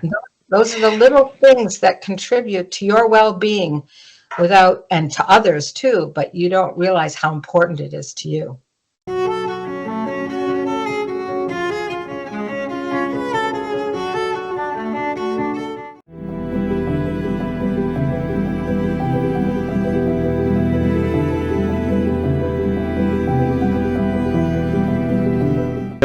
I would pick a word out of what you just said in the last 60 seconds. That's the key. And the word is observe. Observe. You can't think until you observe. What do I see? What do I see that's out of order? I'll give an example. And many of the books I write, I observe. You gave one, sustainability. Leaders know what they should do, but they don't do it. Well, that's an observation. That's a simple observation. Another one that led us to a lot of work is what makes an effective leader? And everybody's got a competence model. Here's the skills of leadership, blah, blah, blah, blah. That led us to the concept of leadership brand, because an effective leader helps the company succeed in the marketplace. So you need a brand inside that reflects outside. We did 2 or 3 books on 2 companies in the same industry. Pepsi and Coke. They're in the same industry, and I know they're both sold in Vietnam. If they both earn 100, they don't have the same stock price. Why is that? Two firms in the same industry have the same earnings. One gets 20% premium and the other is down. Why? That led us to work on investor value, intangible value. The investors give the 100 of one company a premium and they don't give that to the other company. So what I love to do is observe. What do I see? I'm seeing right now with you, the next generation. They're changing jobs more than they've ever seen it before. Why is that? What is that? Is that a risk? Is it bad to change jobs for the company, for the employee? One of the things I've just been observing and listening, I think the next generation, those born after 2000, I think they've grown up in a time, and I'm not sure if this is as true in Vietnam, where there's a lack of trust. We don't trust government. We don't trust religion. We don't trust television. And I think that group, having grown up with a lack of trust, is out saying, so what is truth? What is the right way to do things? And they don't have a good answer for that. And by the way, that's when I've been observing lately. I'll probably write something about that in the next few weeks because I try to observe. And that's the word that I'd circle, Ha, from you and your wife observe. We observe our children. We observe Steve and his wife and their family. I observe the companies where I work. I observe the television. And when I observe things, I go, what just doesn't feel quite right? What's different about that? And then think about it. That, for me, is where the thinking comes from, is very, very good observation. But if somebody don't have that ability to observe things, where can they do the baby step to start to build that strength, though? Yeah, I'm going to go back to where I started. Observe the organizations where you live and work. What do you see in your family? What do you see that's different between you and the family of Steve and his wife? How are we different? And observe simple things. What are the routines at dinner? That's pretty simple. Do we, on Sunday, whatever the weekend day, do we have family to dinner? Where do people sit? How do they eat? Do they pray? Do they not pray? How do they handle food? Do they eat a lot? Do they eat a little? How do they talk? Just observe your family versus somebody else's family and start with really obvious things. And then observe let's say you buy food in stores in Vietnam. Go to two different stores. What did I see? What did I feel? One store I felt comfortable. The other store I didn't feel as comfortable. Why is that? What did I see? What made the difference in that? Or a restaurant. We all have a restaurant we like to go to. Why do I go back to that restaurant? Well, I know the people. I know the menu. The people greet me by name. Ha, it's nice to see you again. Thank you and your wife for coming. And I observe what drives me and what the organization does that makes that work for me. In a restaurant, the organization says, when Ha and his family come, you'll always serve them and you'll have the same waiter or waitress so that they feel comfortable in your restaurant. That's a simple organizational practice that gets you to come back more often. So I'd encourage people to observe. Watch a movie. How did the organization get reflected in the movie? Read a book. How did the organization get reflected? I wrote papers back decades ago on Shakespeare, King Lear, and how he used power in Shakespeare. Again, I turned it into my English professor, and they said, that's weird. And my organization professor said, that's fascinating. And so I think I just encourage somebody to start observing and keep track of what you see. Wonderful. Thank you.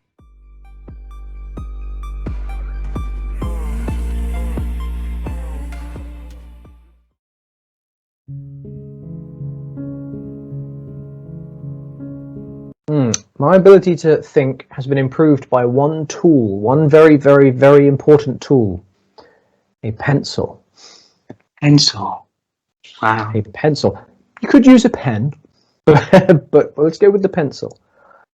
With a pencil, I write a lot slower than I think. And I used to believe that was a bad thing. The trouble is, we don't capture the thoughts when they happen quickly. So the ability to think for me and for many of the smart people that I have the pleasure of knowing and the honor of knowing, getting a pencil and writing it down. What do I want to achieve? What is standing between me and achieving it? Just lists, don't overthink it. Just get the things out of your head and write them down. What are some of the things I can do to solve those problems, to make those problems smaller, to reduce the chance of those problems happening? And write them down. A pencil, you can always rub it out. But it slows you down. Writing means you're going from just thinking to actually doing. And you can start to create a plan. You can start to break a problem down into smaller pieces. And I'm a big fan of lists. I love a list. A list I can cross things off.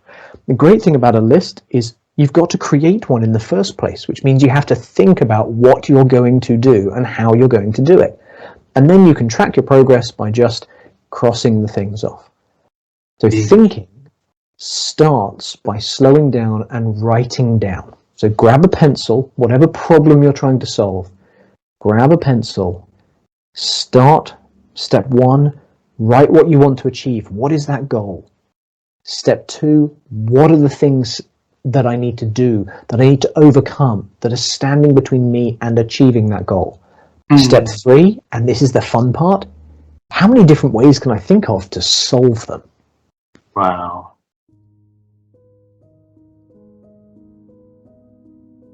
How have you been growing your ability to think, Justin?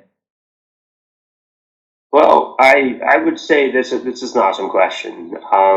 I think that as I've gotten better at thinking, I've realized that I'm not good at thinking, maybe is the way I would say it. So like, I live in an echo chamber professionally, where I'm consistently put in a room where I'm expected to or supposed to be an expert, right? It's like the guy that knows the most in the room about whatever we're talking about. And the more people that EMA has hired, the more I've learned that I don't know everything. And I know that, but like I'm reminded, maybe is the right term, that I don't know everything. But from a personal standpoint, you have to look at what matters most to you. And that level of thinking, that to me, that has been something I've enjoyed reading a bit about, like being more present, being more aware of my weaknesses, being more of what do people see when they look at you? And that level of thought is something that's really hard to do when you're trying to accomplish things, right? Like I'm goal oriented. I'm like, get the hammer out and the pickaxe and dig the hole, and I don't care what anybody thinks, get out of my way. And that works. I mean, look at being a bulldozer is super effective when you need to move stuff. And I don't regret having that trait, I think, in my personality, but holy cow, when you take a step back holistically and look at like who you are as a whole person, I've run over a lot of people I didn't need to run over. And I think it's done, I wouldn't say damage, but it's stuff that maybe I could have done better. And so to me, thinking is let's look at the landscape of, you want to go here. And to get there, you don't just go here to here. I mean, there's, all these pathways between here and there, and you need to look at the path rather than the destination and the starting point. And again, I try to be honest about it. I'm really bad at that stuff, but at least I'm aware of it, and I want to get better at it. But man, I get so fascinated by stuff that I'm not good at, because it's like I figured all this other stuff out. I can figure this out, and if I get good at thinking, I think that I'll be a really unstoppable person personally, as much as I think I can be professionally. And professionally, again, it's just solving problems and answers and stuff that I think I do on a day-to-day basis. Personally, holy cow, that's a whole can of worms with how to be a good dad and be a good husband and support people and be there and not, still travel. And if I ever figure that out, man, I'll be a Superman. I'm hoping someday I'll figure that out.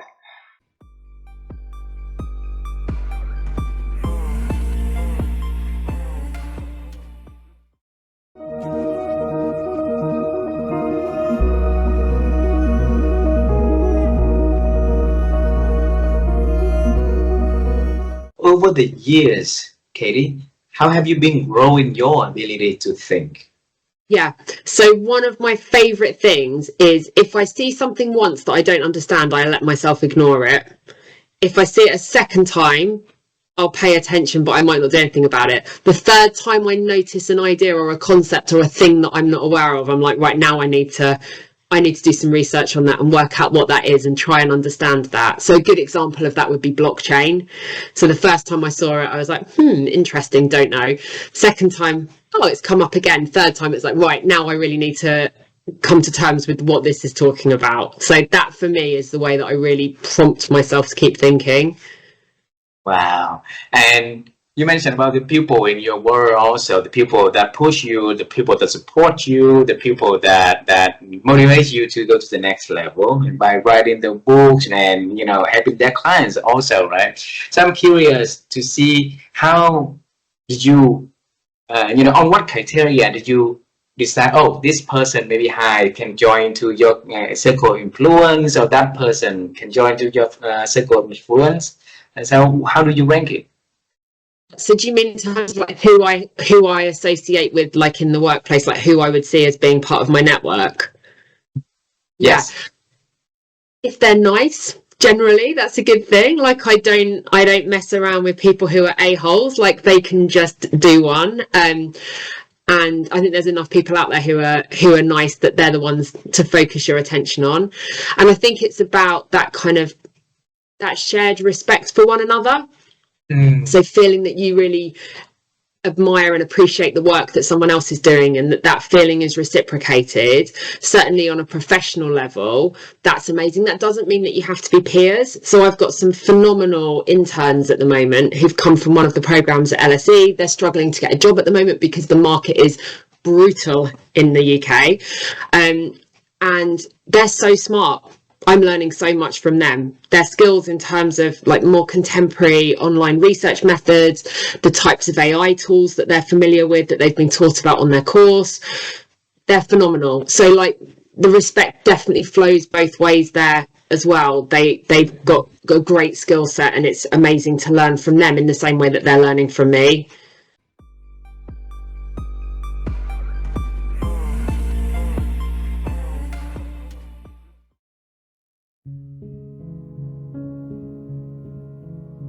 Creative thinking isn't something you can force.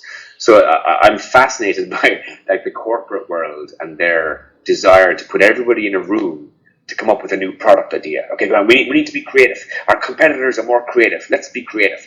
And then they do things like putting bean bags in the meeting rooms, or pool tables in the canteen. I mean, no one is going to sit down on a bean bag and have a wonderful idea just because it's not a chair. That's not the way it works. So like creativity comes from, I think, giving yourself permission to fail. I think we have a really unhealthy relationship with failure in society. So we celebrate success. So we all just watched the Oscars 2 nights ago. A celebration, a global celebration of success. And we watch the Olympics, and we applaud people when they stand on the podiums. But for the 3 people standing on the podium, there's 20 athletes over there with no medals. And they get to stand on the podium because of all the failures they had. Because they woke up at 6 a.m. every morning, 5 a.m. and they trained and they failed. And so failure is your foundation for success. Nobody ever became successful without all the failures first. And so we have a very unhealthy relationship with failure in society. We don't celebrate failure. And the people who have been successful generally, you hear things like fail fast. What fail fast means, it doesn't mean to fail. It means that if you fail, that you try again immediately. You try and change it. So you don't accept failure as a negative thing. You accept failure as a positive thing. And you say, okay, fantastic. Why did that fail? What can I learn? And have the energy to go again. Now that can be difficult when you fail 10 times in a row, and so the one that's always used is the Harry Potter books, and being refused 12 times before she was finally published. So this idea that somehow the ideas you may have aren't good enough, that you shouldn't say them. No. So if you ask me for like my tips, it's about execute every idea you have. Surround yourself with people who support that type of thinking. And if you find people in your life, be they friends or family or colleagues or bosses, that don't support creative thinking and risk taking, then get a different job, get a different friend, leave your relationships. You have to surround yourself with people who support that energy. They don't have to be like you. You don't have to be in a marriage or a relationship where your husband or wife is exactly like you, but they do have to support your creative energy and your risk taking and your curiosity. And so generally what I find is that people who are successful have done that. They've surrounded themselves with similar people. They've found muses. And so the muse is kind of an artistic idea, but also in business you can have a muse. You can have a mentor or a muse who thinks, oh yeah, I like the way you think. And I'm going to listen to what you say. Our podcasts now are fantastic. You find someone who's got a podcast who inspires you and listen to them every week. And they think, oh yeah, I like that. And so basically you're using their energy and you're folded into your own energy. And then, how do you come up with the ideas? I think you do need to put as much stuff into the funnel as you can. And so it's going to the events that you have no idea why you're going to this thing. And you think, oh, I'll go to this. And you might learn something. And it might be nothing, related to what you do. But then you think, oh, and you meet a whole new set of people and a whole new challenge, and you get your preconceptions challenged. And so, if you walk past a notice board and you see an event and you think, oh, well, that's not really for me, that's exactly why you should go for it. You should go to that. You should join that class. You should, because if you think it's not for you, well, then you'll stay in your little box all your life, won't you? Wow. And during my TED talk, I was the only man at the Zumba dance class, and I was oh my God, I did so many things that were crazy. Lots of things I would never do again, but some of the things I met amazing people who I never would have met. And your own experiences must be the same. If you've done this for so long, you must have met so many people and had so many experiences that have changed you, challenged you.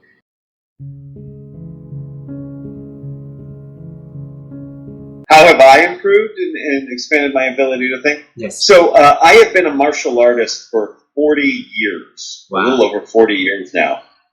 There were some breaks in there at certain times, but the martial arts have opened up my mind to learning a lot of things. I have learned through my study of the martial arts that there is always more to learn, and that curiosity and that drive has been rooted in that. I'll never forget when I earned my first black belt degree. My instructor came to me and said, "Congratulations, you've done very well. Now let's get started."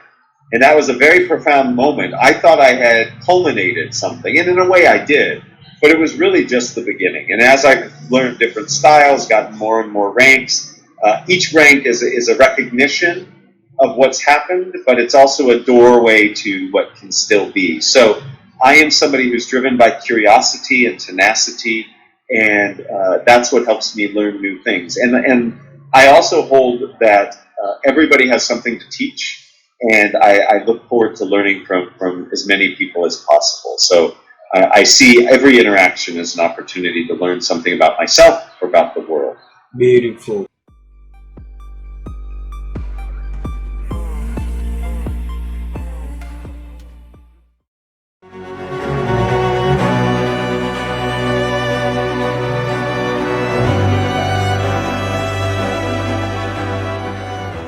Yeah, I guess what was coming from me, very interesting, I was thinking that we also should be careful of not overthinking, and we have to take action as well. So there is a balance between thinking and also sometimes have the courage to do things.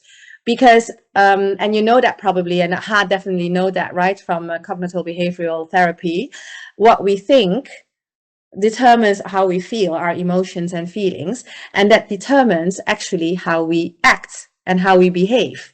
So, and sometimes I see that people who only think a lot, that they don't get into action because they get stuck into those limiting beliefs they have. So I actually often say, when it's very difficult to break that pattern of limiting beliefs, act.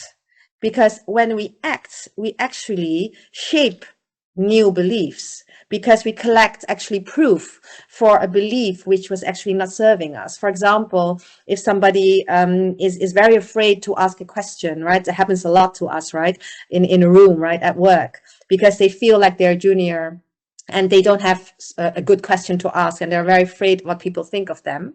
So they overthink a lot and they think they are not good enough, right? So you can break that pattern, right? Try to break that pattern and break that limiting belief. But sometimes it's so deep in them, it doesn't really work.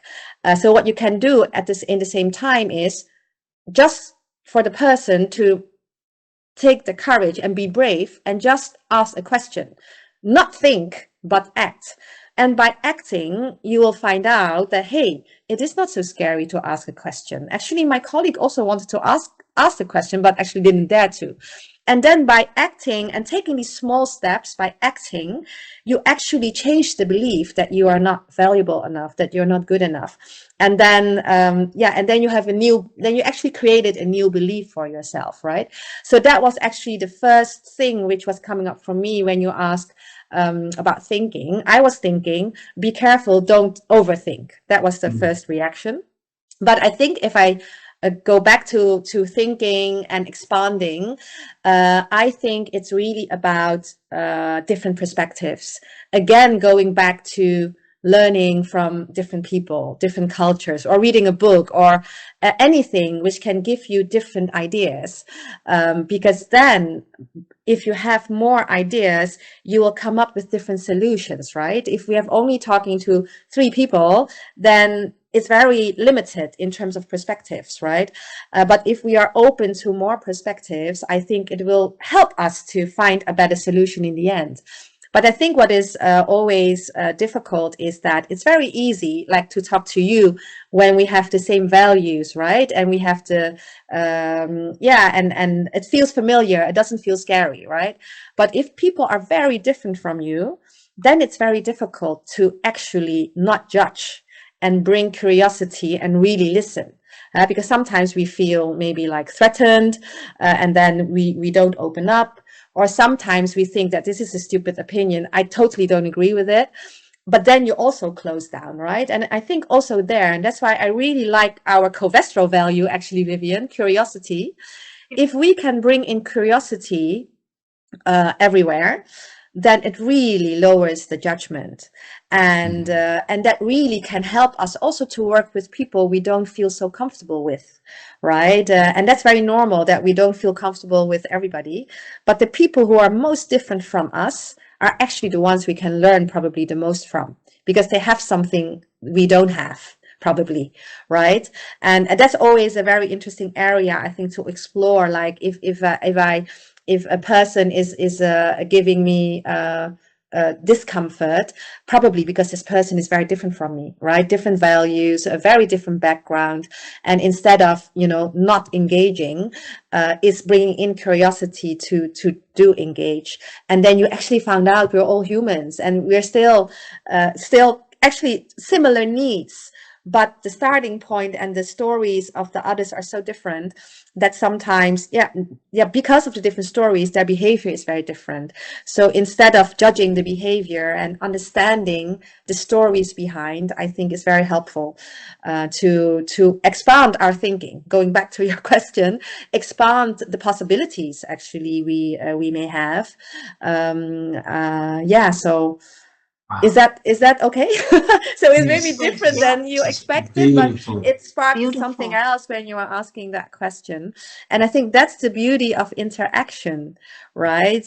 Because nothing, for sure, you probably prepared your questions a little bit, but every person you talk to probably is very different, and other things are coming up, and also for me. I was very curious and excited, and I loved our conversation. And I truly hope that it maybe can inspire or give some ideas, and maybe even just different perspectives, right? People don't need to agree with or even do what I do. Definitely not, because we're all different persons. And I also think that we should not copy other people, but we should find our way, right? Our process, our values. And I think that's an easy thing. So I, as a coach, right, we never give advice because we are not that person. But what we do as a coach is actually giving the opportunity to find out the different perspectives and for them to choose what is the best for them in that moment, right? So therefore I also try to do that, just give perspectives and hopefully that it resonates and people pick their own nuggets out of our conversation, right?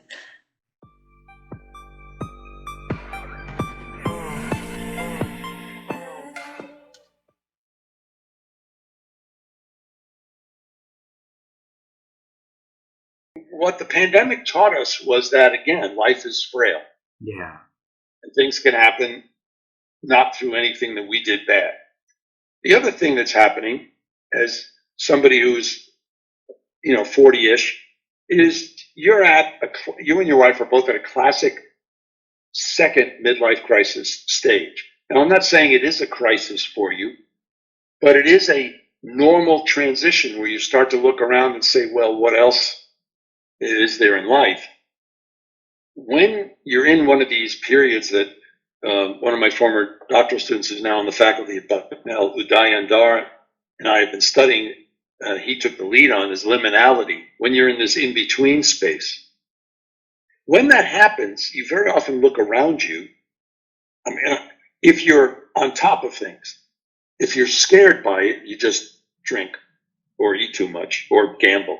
But if you're in a healthy place, you start to look around and you start to notice your parents are not as active as they were. At 40, you may or may not still have your grandparents alive. You do. You do. Well, that's even better because it's amazing that they're still alive, but still, they've got to be moving slower. Yeah. So all of a sudden, your sensitivity to the fact that life isn't eternal, despite certain Marvel movies about superhumans, I think it makes sense that you'd be interested in this process. And I'm hoping that what you and your wife spend time, I should say, not more, spend time thinking about is how people morph their sense of purpose and vision as they age. Because I think the people that maintain an active, energetic life have allowed themselves to change. They haven't stayed rigid. So how could you do that for yourself? Well, first, you have to be at a place where you're willing to reflect. And not everybody is reflective naturally. Second, so be at a place, at a stage in your life. So it's better if you hit it at one of these 7 to 10 year cycles that I call the midlife crisis transition times. It often happens, around the 0 years, 30, 40, 50, 60, 70, 80, 90. But it also happens when something external hits. Now, it could be negative, like a pandemic, or, a close friend dies of a heart attack, or it could be something positive, like the birth of your first child or your second child. Using those moments to say, okay, let me think about what life means is a very, very strong positive. The second ingredient, going back to vision and relationships, is it really is healthy to talk to others. Yeah. Who are going through something similar. So it doesn't mean you always have to talk to a coach or a mentor. It could be talking to some peers who are having the same experiences. I think the future of what we call peer coaching in groups is huge, where people get together to talk. Yeah. So those two ingredients seem to help the neurological and hormonal systems that allow the human mind and spirit to be open to a new idea. Beautiful, beautiful.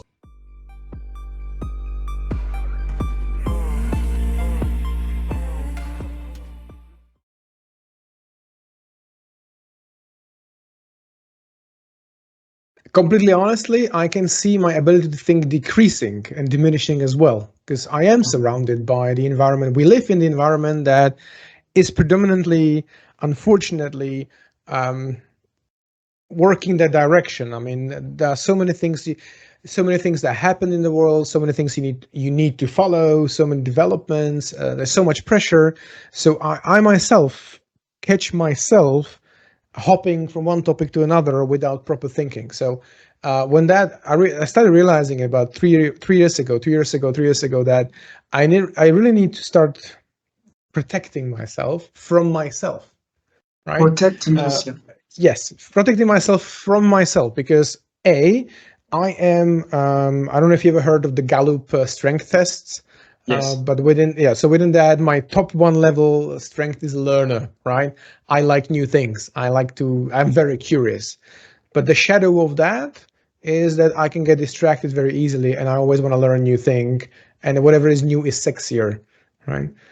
So the problem with that, it has massive impact on my ability to think, because I can't think long enough about something before moving on to the next thing. So after I realized that, I started thinking, okay, I will be occupying my brain with only a very limited amount of new things. So every single time I come across something useful, new, I want to learn it, I park it. So I have a parking lot of thoughts, ideas, and I park it there, right? And I leave it there for a week, 2, 3, 4 to sort of mature. And when I look at it and I'm intrigued again, then it moves into let's call it explore list, right? So this way, what I'm trying is I'm protecting my brain to be overflown with new sexy ideas that I want to explore, right? Wow. So that's one. Yeah. Sorry. Yes, please continue. So that's one of my tools that I use to sort of protect my thinking pattern, thinking ability, and cognitive capacities during the day, right? So is there any other one? The other one is, I would say, realize that mobile phone is your enemy, not your friend. From many perspectives, this device is very useful, but at the same time, the way it works with your dopamine levels, especially like because of the apps that are available there, is really like realize that mobile phone is your enemy and treat it like your enemy. It's a tool, but it's a very dangerous tool. So work with it the way that it will always take away from you more than it gives you if you let it. Yeah. So one of the things that I found really, really difficult, and I would almost call it I'm on the verge of addiction now, is not to look at my phone when there is no need for it. Like, you are sitting somewhere, it's beautiful, the sun, you see the birds, there is some movement around. Like generally, it should be a very enriching, very beautiful scene. And before you know it, you have phone in your hand and you're checking what's new on Twitter. And you're like, when did this, what? Yeah. Right? And these automatic behaviors is what kills your thinking, or your ability to be here now and focus on one thing. So what I'm trying now is to really consciously think about, where's my phone? What am I doing with it? And how did it appear in my hand? And what are the behaviors that lead to it? So now I'm running a small experiment myself. So every single time I come home, I try to put the phone on the same spot and not to walk around it, in the flat. When I have a conversation with someone, I don't have the phone next to me, right? The phone's somewhere else, either in the bag, in my pocket. I have notifications switched off. In the evening, I try to put the phone in a different room so I don't have the need to look at it. Because I realize it's really taking away a lot of your cognitive capacity, and it also very simply works with your dopamine in a way that's super attractive. So you have to consciously choose not to feel good. Yep. Wow. And that's super difficult.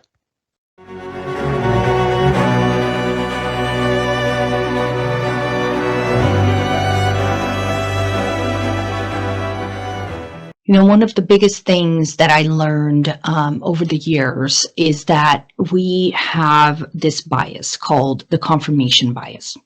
And that is our bias to kind of confirm what we already believe and dismiss what we already don't believe, right? And so we tend to only look for and believe information that supports our existing beliefs.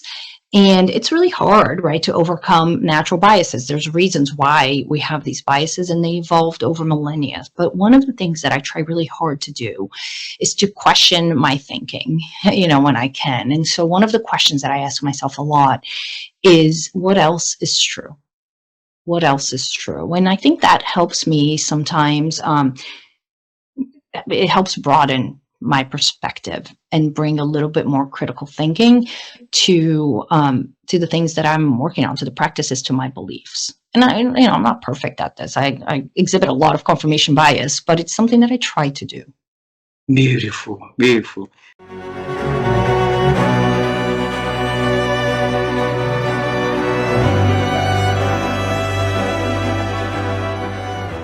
The question for you is, how have you been growing your ability to think? You're asking some very, very interesting questions.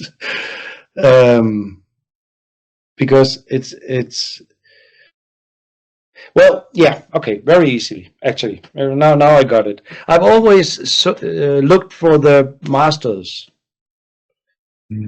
So when I've had a lot of brilliant teachers in my life, both in the Zen school and also in other meditation schools, but also in the Gestalt world. I've studied with people in US. I've studied with people in Denmark, the best in Denmark. You know, my thinking is very much based on the experience that I have.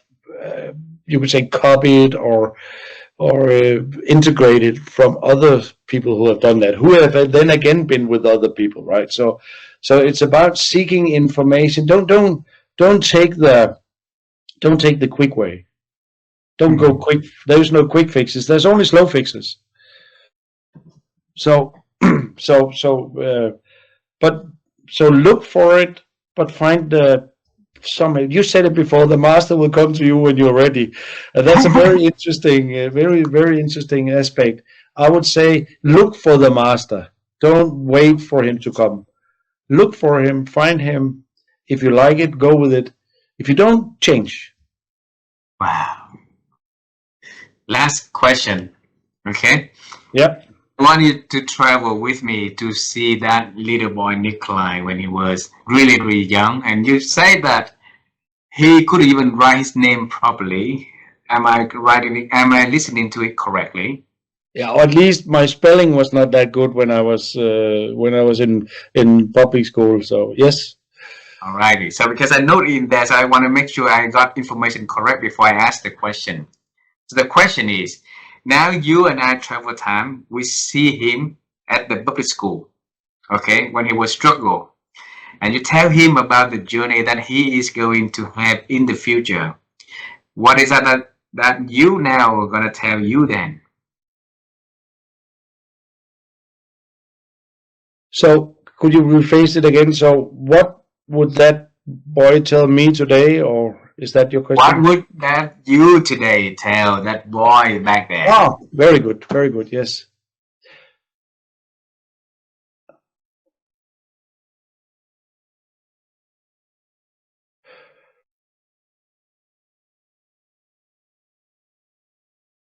I would tell him, you have a lot of energy, you have a lot of curiosity. Go for it. Go into the world with that energy and be aware, or pay attention to, I would say it's probably better, because it's not dangerous, but pay attention to the people that you meet. because some of them will resist you and some of them will love you. And that's how it is. Wow. It's a beautiful advice that each of us can give to any young kids out there, right, on the journey to grow, so that they can have hope, they can be fearful, but not gonna be afraid of, fear. So they're gonna have hope in the future and the best version of them to come. Huh? Yes, and I think it's important to emphasize on this. That's what I really have learned, is that I thought for a while in my life, probably most of my life, that it was all about me. And I think there is a tendency in the world today that it's all about me. There's a lot of narcissism, there's a lot of self-promoting, there's a lot of all that stuff out there. And I would like to encourage people to be aware of each other, to be aware of connection, to know that when you do something, it always has an impact on other people. So it's both me and you, not me or you.